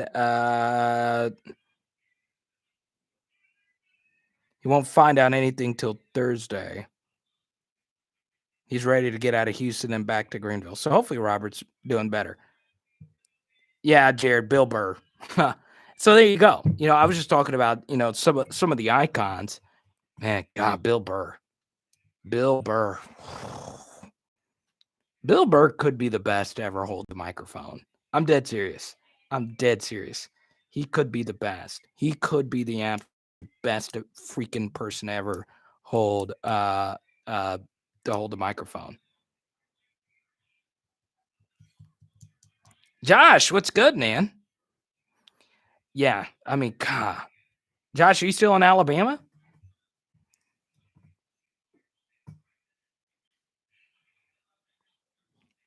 Yeah, Robert says his vision's affecting him, so he can't watch, but he's listening. That's good.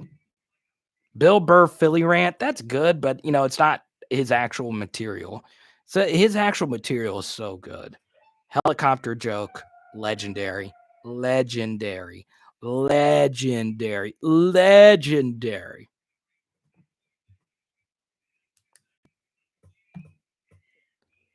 Burr is so good at Ali Wong. Oh, so good. Allie's so good. Allie is really freaking good. She's probably up there, one of my favorites too. Baby Cobra. That special, man. That special, that special is probably the best hour where everything just kind of falls into. It's so good. Her hour is so good.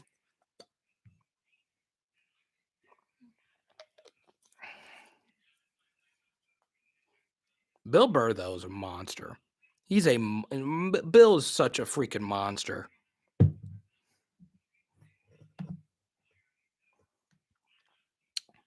Like, Bill Burr makes me want to quit. If I ever had to follow Bill Burr, I simply wouldn't do it.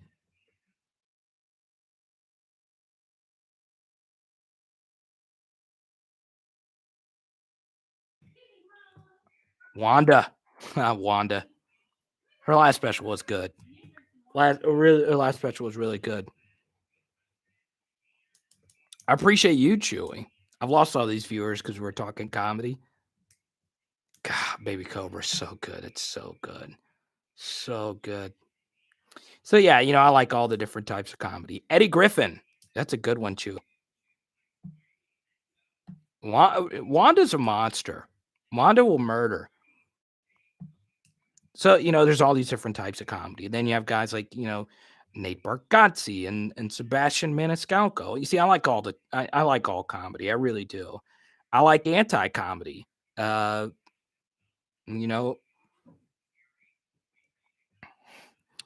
Let's see, Josh back at Slidell. I like it. Michael Blackson. Good old Michael Blackson. That's good. Yeah, that group of comics is good. Michael Blackson, the Gary Owens.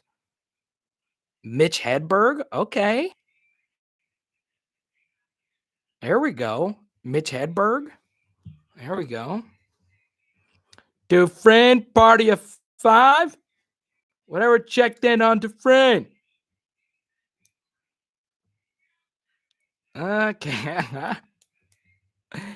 You get up to you get to like Louis C.K. And Nick, we'll get to recruiting in just a second. Now, before people start going crazy, Louis C.K. is one of the best to ever do it. He's one of the best to ever do it. Kirk, I'm not a norm guy. Never was a norm guy. And a lot of my friends are big norm guys. One of my really good comedy friends, he's out in LA. His whole influence is Norm. Now, I'm just not. It never really was for me. But that's how it is. There's some great comedians that, just aren't for some people. So like Norm Macdonald's one of those guys. I never was a big D.L. Hughley guy. Now I respect the heck out of those guys. Those guys are 10 times funnier than I'll ever be on stage. It's just not my thing.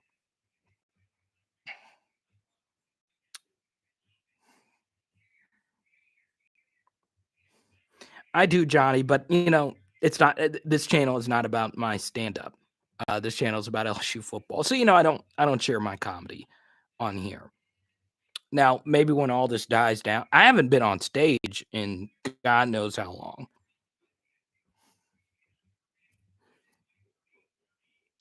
Nick, did you see Jacoby Matthews slide up on the Rivals? Jacoby's a top 20 player on Rivals now. I'm happy for that.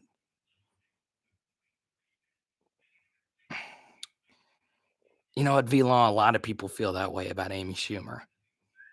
And I get it. I totally get it. I know a lot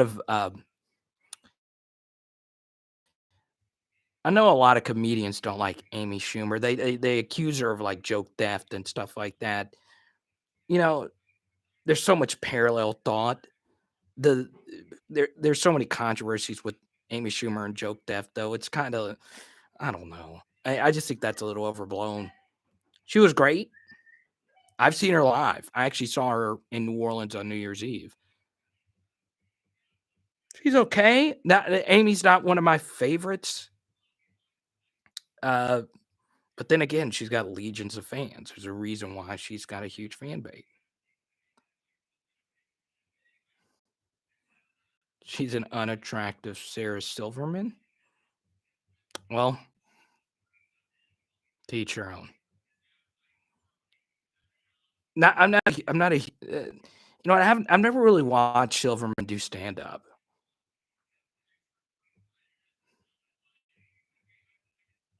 Will Ferrell is not that funny. Well, he's not a stand up. We're just talking stand up. I know I was mentioning shows a minute ago. Some guys are better in movies. So, like for instance, like Chris Tucker's probably the funniest actor from being a stand up. And I've gotten the good fortune to actually talk to Chris Tucker on a FaceTime call. I gotta go to bed. You're warming up? You've been on this too long. Oh God, guys, we might lose the stream. We might lose the stream. So if we lose the stream, go ahead and tell them good night. But I'm gonna tell you good night. If we lose the stream, all right, oh, you got greens? Mm-hmm. What makes you think you can eat both of them? We still there.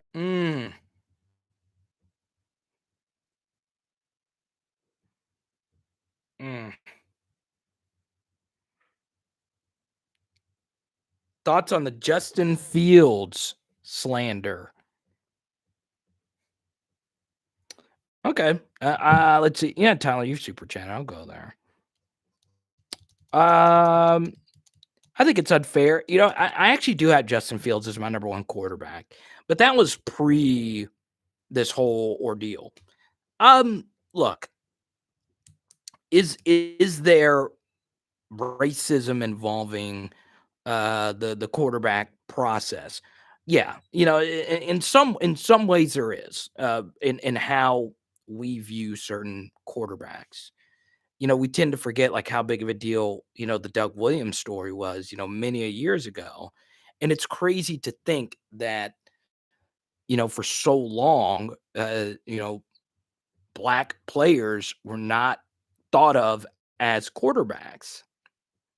So, yes, I think there's something to it. Do I think it's a little overblown? Yeah. It's not it's a problem, but it's not something that is just so bad. I think there are other issues in the NFL. A good example of this is the Rooney Rule. So, like hiring of black coaches to be NFL head coaches, I think is a really good thing. So, to that though, I think the NFL's problem isn't so much racism as it is nepotism. Okay. And what I mean by that is these coaches have been coaching for so long that their sons are now coaches, and their sons get preferential treatment for coaching jobs. Okay. Which in turn is kind of sort of racism because, well, these sons who get these jobs because their dads are great coaches, well, their dads are more than likely great white coaches, and they themselves are white. So they are, through nepotism, getting jobs that they did not earn. So I think out of all the isms that are out there, I think that's by far the biggest problem because, well, we learn what's happening in Seattle with Pete Carroll and his son who's on the coaching staff, and what happened with Andy Reid and his son, which I won't get into because that involves really sad and serious stuff. And we have Bill Belichick and his son. Okay. Now, there is the example, though, of Kyle Shanahan, who's one of the best coaches in the NFL. Okay. Well, that's one example of this entire thing working itself out. So the NFL needs to address that first. So what do you do to address the nepotism thing? Well, the one thing you could do is actually have a prerequisite before you give sons their jobs. So it's a problem. So what happened with Justin Fields kind of sucks. I don't think it's as bad as some people put it out to be. But it still sucks, and those things still exist, and they need to get fixed. Okay, and it's unacceptable. But I think we are past the initial stage where, in the 90s and the 2000s, where we hardly had any black quarterbacks. It's a lot better now. It's obviously a lot better now. And as far as the black head coaches thing, that's been fixed to a certain degree. Well, it hasn't. Oh, excuse me, it hasn't been fixed. But the nepotism thing needs to get fixed. It's got to get fixed because it's just unfair. It's totally unfair. Let's go to the Mac Jones Justin Field things. It doesn't make sense. Thoughts on the microwave situation? Also, it's great to be back. And Josh wants to talk Eric Gilbert. Look, Josh, you know how I feel about Eric Gilbert. I would like to have him back if everything worked itself out. But I don't think, as much as LSU fans focus on him, I don't think it should be worth your energy too much. If it happens, it happens. If it doesn't, it doesn't. Yeah, the field stuff is boring. I mean, it is not boring, but it sucks. It really does. Racism in any form is bad. But he's still going to get selected high. He's not going to fall out of the top 10, and he's going to get a chance to prove himself. Now, Lamar dropping at 32 looks really bad in retrospect. So it's really crazy.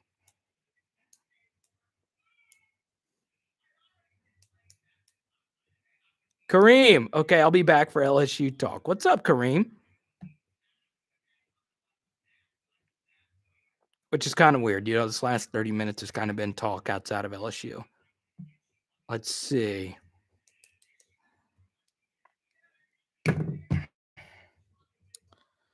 I don't know if Nick's still here. Nick wanted to talk Jacoby Matthews. Look, I think Jacoby Matthews, he has a top 6 if he chooses LSU. I think he is LSU's number 1 target, but I also think he is very interested in going somewhere else. So we'll see. Johnny says, anything on Emory Jones? Good question. Nothing too much. But the bottom line is it would be shocking if Emory Jones did not go to LSU. My jaw would drop if he didn't choose LSU. I think LSU's all over this kid, and I think you should feel pretty good about it. Now, a lot of you are more interested in what about Devon Campbell? That's highly unlikely, but if it happens, it's good. It's obviously really good. There is an update, though, on Will Campbell, and he was named the best offensive lineman at the Rivals camp this past weekend. Let's see. Hitstick says D-line, Landon Jackson, Shamar Stewart, Mason Smith, Walter Nolan. Yeah, Hitstick. That's a fantasy line right there. We would be very lucky to get one of 2 Shamar Stewart and Walter Nolan. Predictions for the spring football game. It's going to be very boring. Ed Orgeron basically said it's going to be a boring spring game. They're going to be very vanilla on offense. And look, John Emery won't be dressed out. Obviously, the 2 freshman running backs won't be there. So the running back position, we won't really have an idea on that. LSU says they're going to be very vanilla on defense. So it's not even going to be Durante Jones's defense on Saturday. So, yeah, I think because we miss football so much, we're going to get really excited about the spring game. But I don't know if you saw the video on Monday, Lawrence.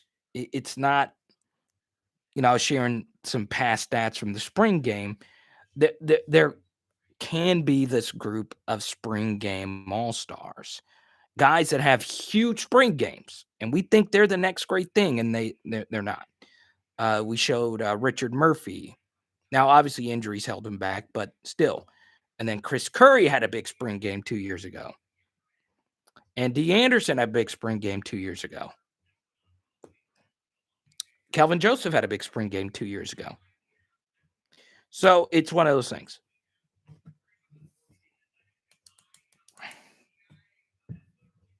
I will not be there, Lawrence. Are you going?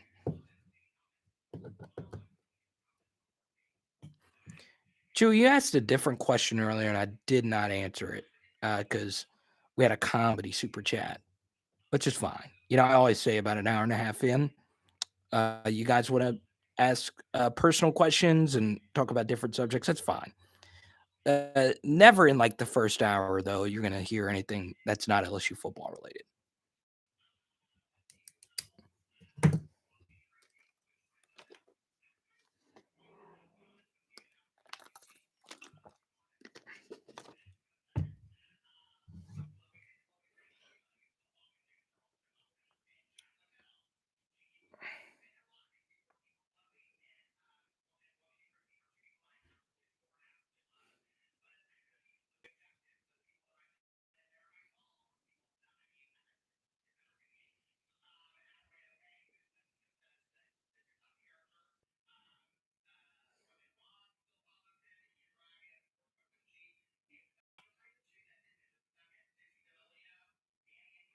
So, yeah. In other words, is the spring game worth you guys going to? Yeah, because you get to go support our team.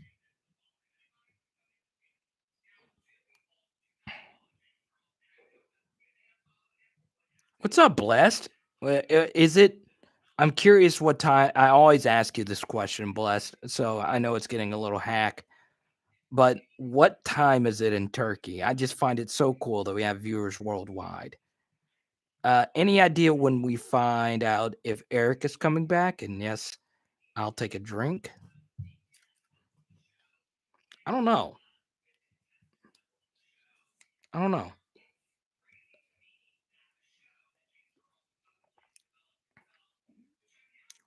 This has to be the best flavor of these. Tropical burst. I like that.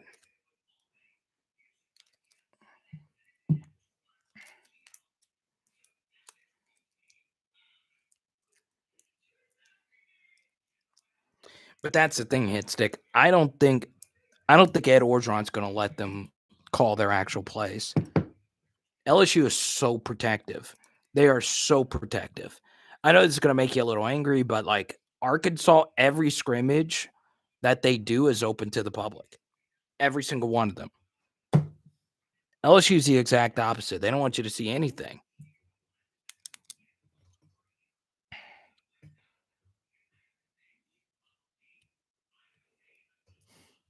Kane, it's good that they have these camps because, most coaches like to see kids in person.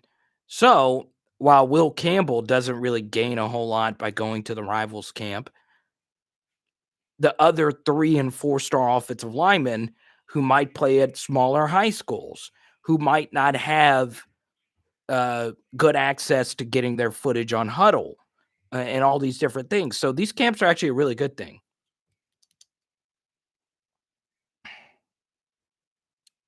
Oh, that's right. You said you're in Oklahoma now. That's right. You told me that. I forgot. I'm sorry. Is it weird though, Blessed, to like get your calibration back, like your sleep schedule? I bet you it's kind of weird. Johnny says Bug strong MVP of the game.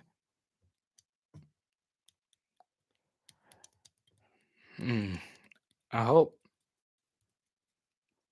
King Mo, what's good, man? I'll hang out for a little bit longer because Blessed and King Mo just joined. It's good. Our Wi-Fi cut out for a good little bit.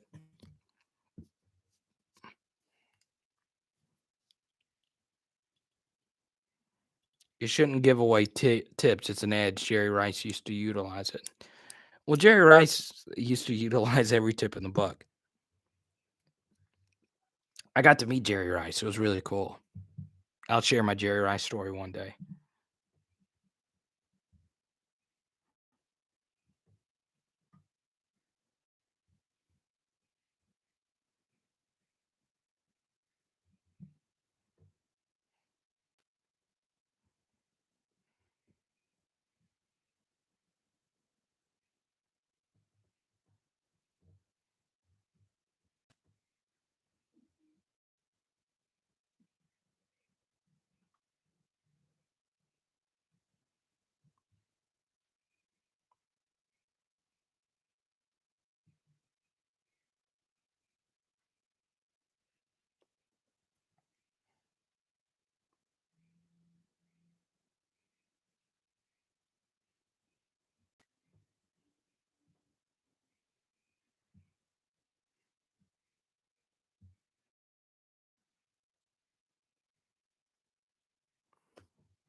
I'm ready for Saturday.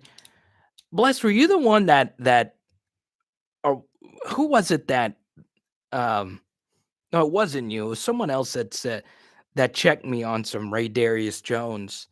I didn't list him in the cornerback piece for depth chart. I know nothing about Ray Darius Jones. I know he's an out-of-state guy. I know he's going through all the drills, but from what I was told in high school, he didn't play much defensive back, and they recruited him as an athlete to potentially be a defensive back. We'll see. He's yet to really get an opportunity.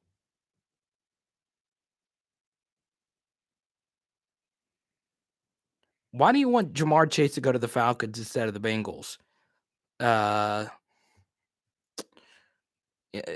would be so weird because there are two wide receivers. Well, there are four wide receivers would be two LSU guys and two Bama guys, which would be kind of cool.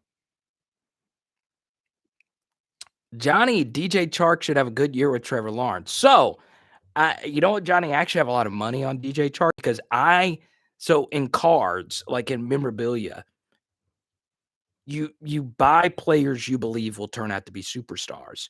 And there's a risk in buying DJ Chark rookie cards because he plays for the Jaguars. So I took that risk before last season because I really do think DJ Chark is going to have a phenomenal NFL career. I think he's just now getting started. And now that he gets Trevor Lawrence, he's going to get a lot of hype. So I hope DJ Chark turns out to be great because I have a ton of his rookie cards. And he was one player. There was two players when I got into card collecting last year that I invested heavily in. And since quarterbacks are so expensive, I targeted wide receivers. And the two wide receivers I picked were DJ Chark and Calvin Ridley.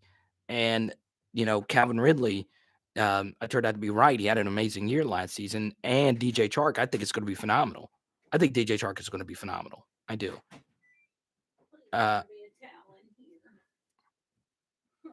I got a dry towel up there. Baby, it's dirt. I already washed off the laundry. And you're having to rotate, You just don't get it. I don't know where overtime's been, Kane.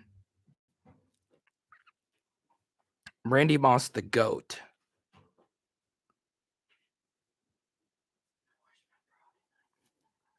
I could be. You could make a case Randy Moss is the best. It's funny. I actually bought a Randy Moss rookie card for $20. And what I liked about the rookie card is that he's wearing number 18. And it's a practice rookie card.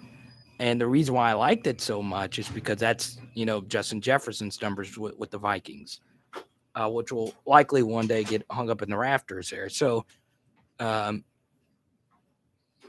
need to get a few more Justin Jefferson rookies.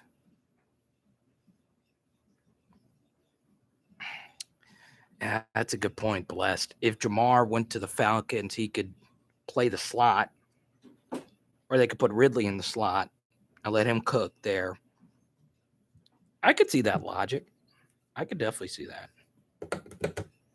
But I think the Falcons, they would trade back before drafting Jamar at 4. I think so.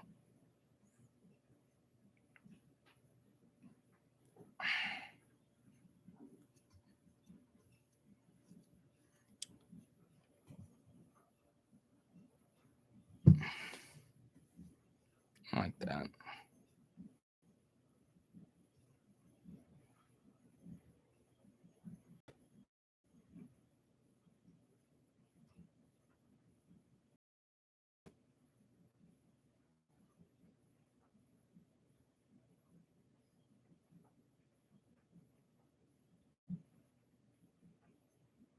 Marshall to the Eagles. Well, he would immediately be their best receiver. Man, if I was the Eagles, man, I would jump into a volcano knowing that I selected freaking Rager over Jefferson. I remember when it happened, I was like, you disrespect Jets like that. Man. And Rager was not good. He was one of the few rookie wide receivers in the first round that wasn't any good last season. And I know he was hurt, but even then it was kind of like, And Ayuk, Brandon Ayuk was a monster last season for San Francisco.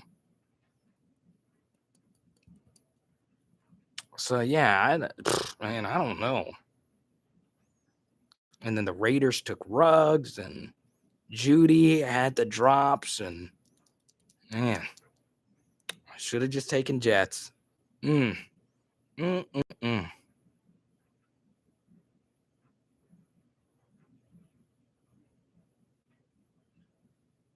Love your channel. You've gotten on to me about that. Love your channel. Hate your pronunciation of Louisiana names. So, Aaron and hell, I'm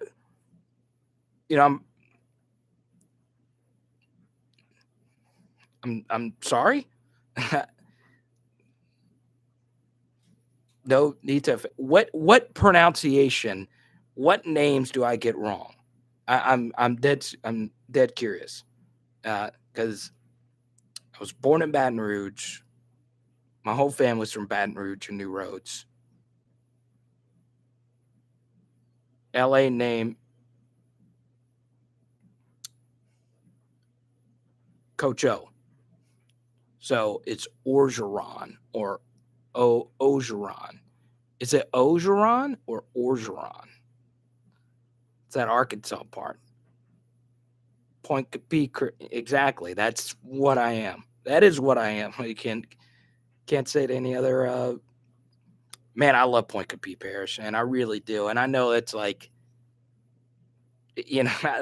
look, I'm going to be cheering for Matthew Langlois, man. That is so wild that someone from New Roads is a scholarship player for LSU. That means a lot to me and my family. So hopefully Matthew Langlois turns out to be great. You know what's funny is that dude runs a sub 11 100-meter yard dash, which is wild. It's wild. So like him, Sage, and Armani Goodwin are like stupid fast. Like, wow. So don't pronounce the N on Coach O. So Orgeron. So it's Orgeron. And Orgeron. So it's Orgeron. Orgeron. Well, Aaron, thank you for that. Like I always say, if I do anything wrong, if I say anything wrong, always check me on it.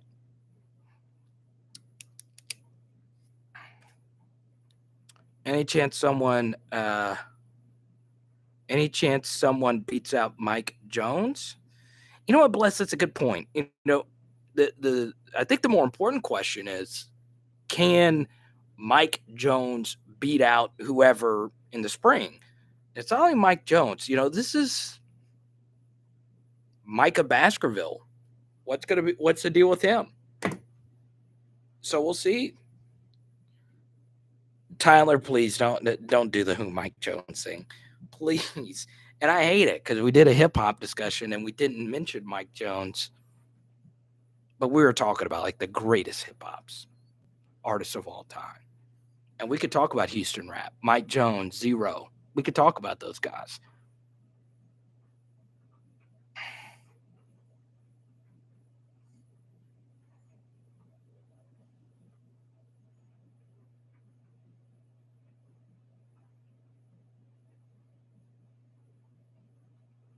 Jared, what is that? What is that, Jared? Frederick Palawaski?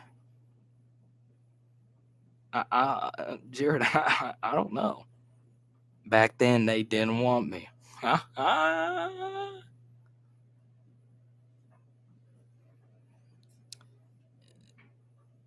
Aaron, I get that question a lot. And my favorite LSU player of all time is Chad Lavallee. That's probably number one. But there's a lot of guys that I like that I personally like. But look, if Matthew Langlois is really good, he might move up there, just because he's from New Roads. No other reason. Yeah. So like Lavallee is definitely up there. Jamar's up there. Tyron. I like them all. it's hard for me to pick favorites. There's not any player that I like just dislike because I love all these guys. I really do. So yeah. But I would say Chad Lively.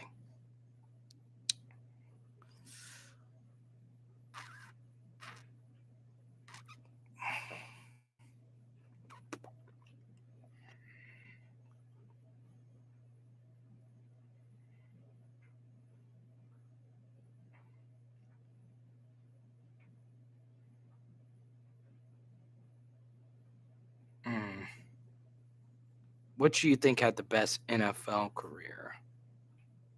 Which LSU players had the best NFL career? I don't know. That's tough.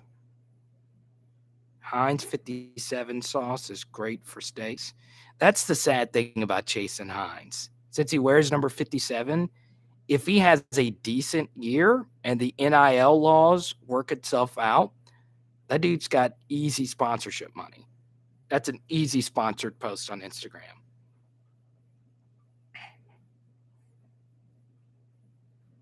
You know what, Reed? That's actually a good point. We would not have won national championships in baseball or football without Chad Jones. You're right. 07 team, 09 team. You're right. Well, Brian Thomas isn't on campus yet, so just be patient.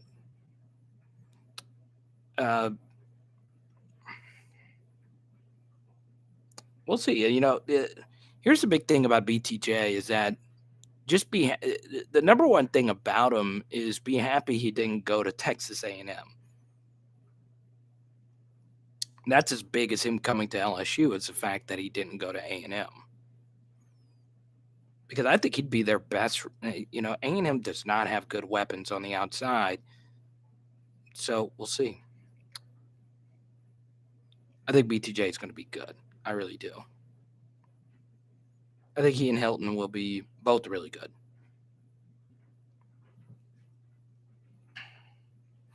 But the big thing about those two guys is you need at least one of them. And the likelihood that not one of them is going to be excellent is very low. Good question. You know, I defer to people that watch more Louisiana bootlegger stuff because LaTerrence Welsh, most of the noise he's made is in 7-on-7. He dominates these tournaments in 7-on-7. So, you know, that's I don't know a whole lot about him. Maybe some of our Lafayette viewers can chime in here. What's going to be interesting is do they offer Jordan Allen, who's like a really close friend of his? We'll see. I know LSU's really high on Marcus Scott. And they also have Jadarian Rom. So they have 3 corners in the class of 2022. That's a good question, Blessed. I'm concerned with the overloaded wide receiver when the depth at DB isn't there. True, but look, don't get too concerned about that because I do think there's a chance that one of these wide receivers moves to the other side of the ball. And Neighbors will probably be the most likely candidate. They need to get Denver Harris. Needs kind of a strong word. I always say this. There's no such thing as a must-get need recruit. It just doesn't exist. But Denver Harris is up there amongst the top 10 players LSU desperately wants. I still think Jacoby Matthews is the bigger deal because he's in the state of Louisiana. And 5 stars from Louisiana hit at a higher rate than out-of-state 5 stars at LSU. But we'll see. How long is that transition period? Good question, because it's different at wide receiver than it is at other positions. So, you know, he's probably a year 2 guy. Most wide receivers are year 2 guys. There's never been an exceptional true freshman wide receiver at LSU. Now, there have been very good true freshman wide receivers at LSU. Jamar caught 23 passes as a true freshman. Odell had a really good true freshman season, and so on and so on. And obviously, Kayshawn with what he did at the end of last season. But, Kayshawn at the beginning of the season compared to what he was at the end of the season were two completely different guys. So wide receivers not one of these year one types of deals. Like, defensive tackles a little bit easier to transition and play right away.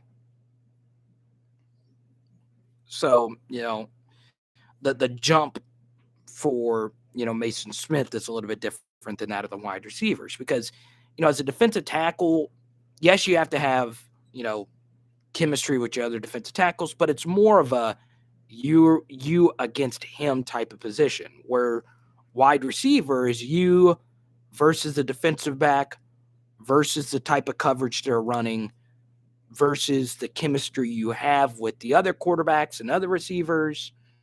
And it's just different.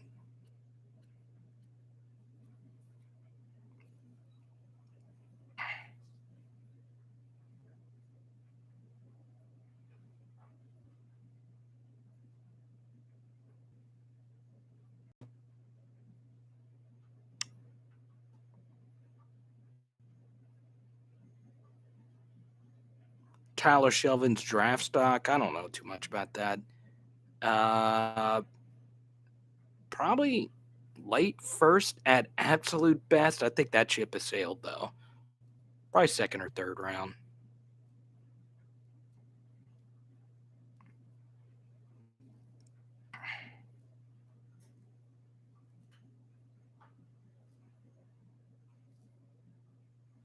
But what, Reed, I do agree with that. Leave Malik Neighbors at wide receiver until you absolutely need him. Maybe at the other side of the football. You've already seen that with Alex Adams.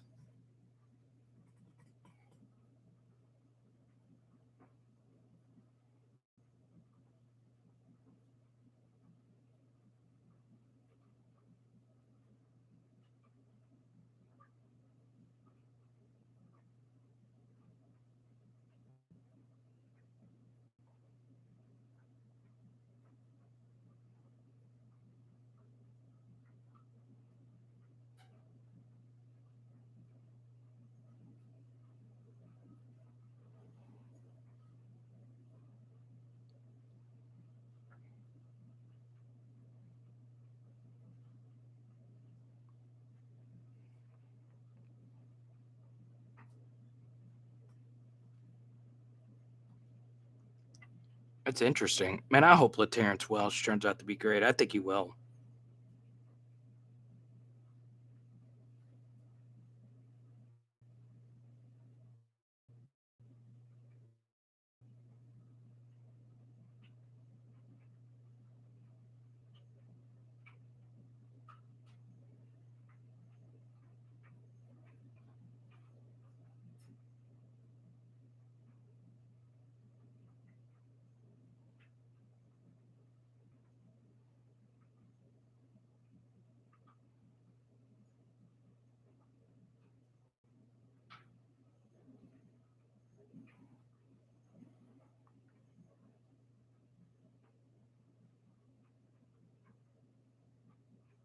Was Jamal Murray actually hurt?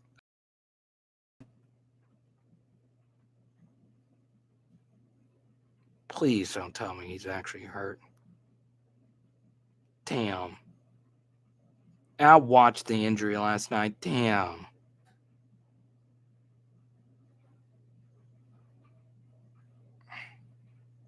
Damn. And I know it's going to demonetize her. Whatever. God. And I always say I'm not going to curse. Even I don't know if the D word demonetizes you, but still. I hate that. I watch that. I hate that. I know a lot of people in sports medicine. A lot. And when I watched it, I knew it. I was like, oh. I wanted to cry. I really did want to cry. I freaking love Jamal Murray, especially his random connection to the show Schitt's Creek. I know it's so random. I don't watch TV, but I watch Schitt's Creek because that show is just so freaking incredible. Moira Rose, I love her. I hate it though for Jamal. I really do. And that Nuggets team is just fun. And then they had Aaron Gordon, and they do everything right. That shows you how hard it is to win in the NBA. And if you guys, dude, I have some passionate takes about the NBA that would piss a lot of people off. I freaking love the Nuggets because one thing they did is that they built the team with really good drafts and for it. So obviously, the Jamal Murray pick was great. They got Jokic first in the NBA draft, which is crazy. And then, they drafted Michael Porter Jr., which makes no sense that he fell to 14. Now, Michael Porter Jr. might not turn out to be great, but you look at some of the guys that were selected ahead of him. Michael Porter Jr. was slated to be the number 1 overall pick before the season began. Okay, if you can draft that guy, if he falls to like 10, 11, or 12, you select him. You draft him. I don't get it why in the NBA these teams select guys like, for instance, the draft a few years ago where they selected the guy from Duke. The Kings selected the guy from Duke. Crap, what's his name? Where's number 35? Anyway, he's a post player, below the rim post player, and they drafted him instead of Trae Young or Luka Doncic when the game is becoming more guard centric. Okay? Why in the heck would you not draft Trae Young or Luka Doncic? And the Kings selected that guy. He was a good player at the college level, but you don't draft positional post players anymore. It doesn't make sense. It doesn't make sense. So I get it, Reed. He had severe back problems, and I get why teams didn't want him. But when you get to pick 10, you got to take chances. You swing for the fences once you get to pick 10. Once you're just guessing, okay? You got to swing for the fences. So if I have pick 10 or lower, I'm drafting 6'6" to 6'10" wings that can shoot. Okay? If you don't do that, I'm not selecting you if I'm at 10 or below. Swing for the fences. Go for an international guy. Go for someone, but don't draft guys who you can already see their ceiling. Don't do it. Don't do it. I agree, Blessed. You've been on this for a while too. Get Stingley off punt return. I agree. Chris Hilton or somebody. There are no more fullbacks. Rashard Robinson's not walking through that door. Michael Porter Jr. might not turn out to be anything. He's okay. But you have to swing for the fences. You just do.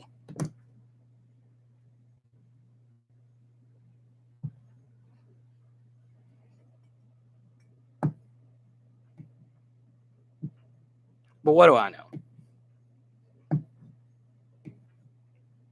Malik Neighbors. Well, all right, guys. We are 3 hours into it. I actually have to shoot another video after this one for tomorrow. So unless there are any more super chats, cash apps, Venmos, if there's any more of those, I don't mind hanging out for a little bit longer. Let me check to make sure we are all good here. Blessed, good to have you back in the States, man. I'm sure you're happy to be back.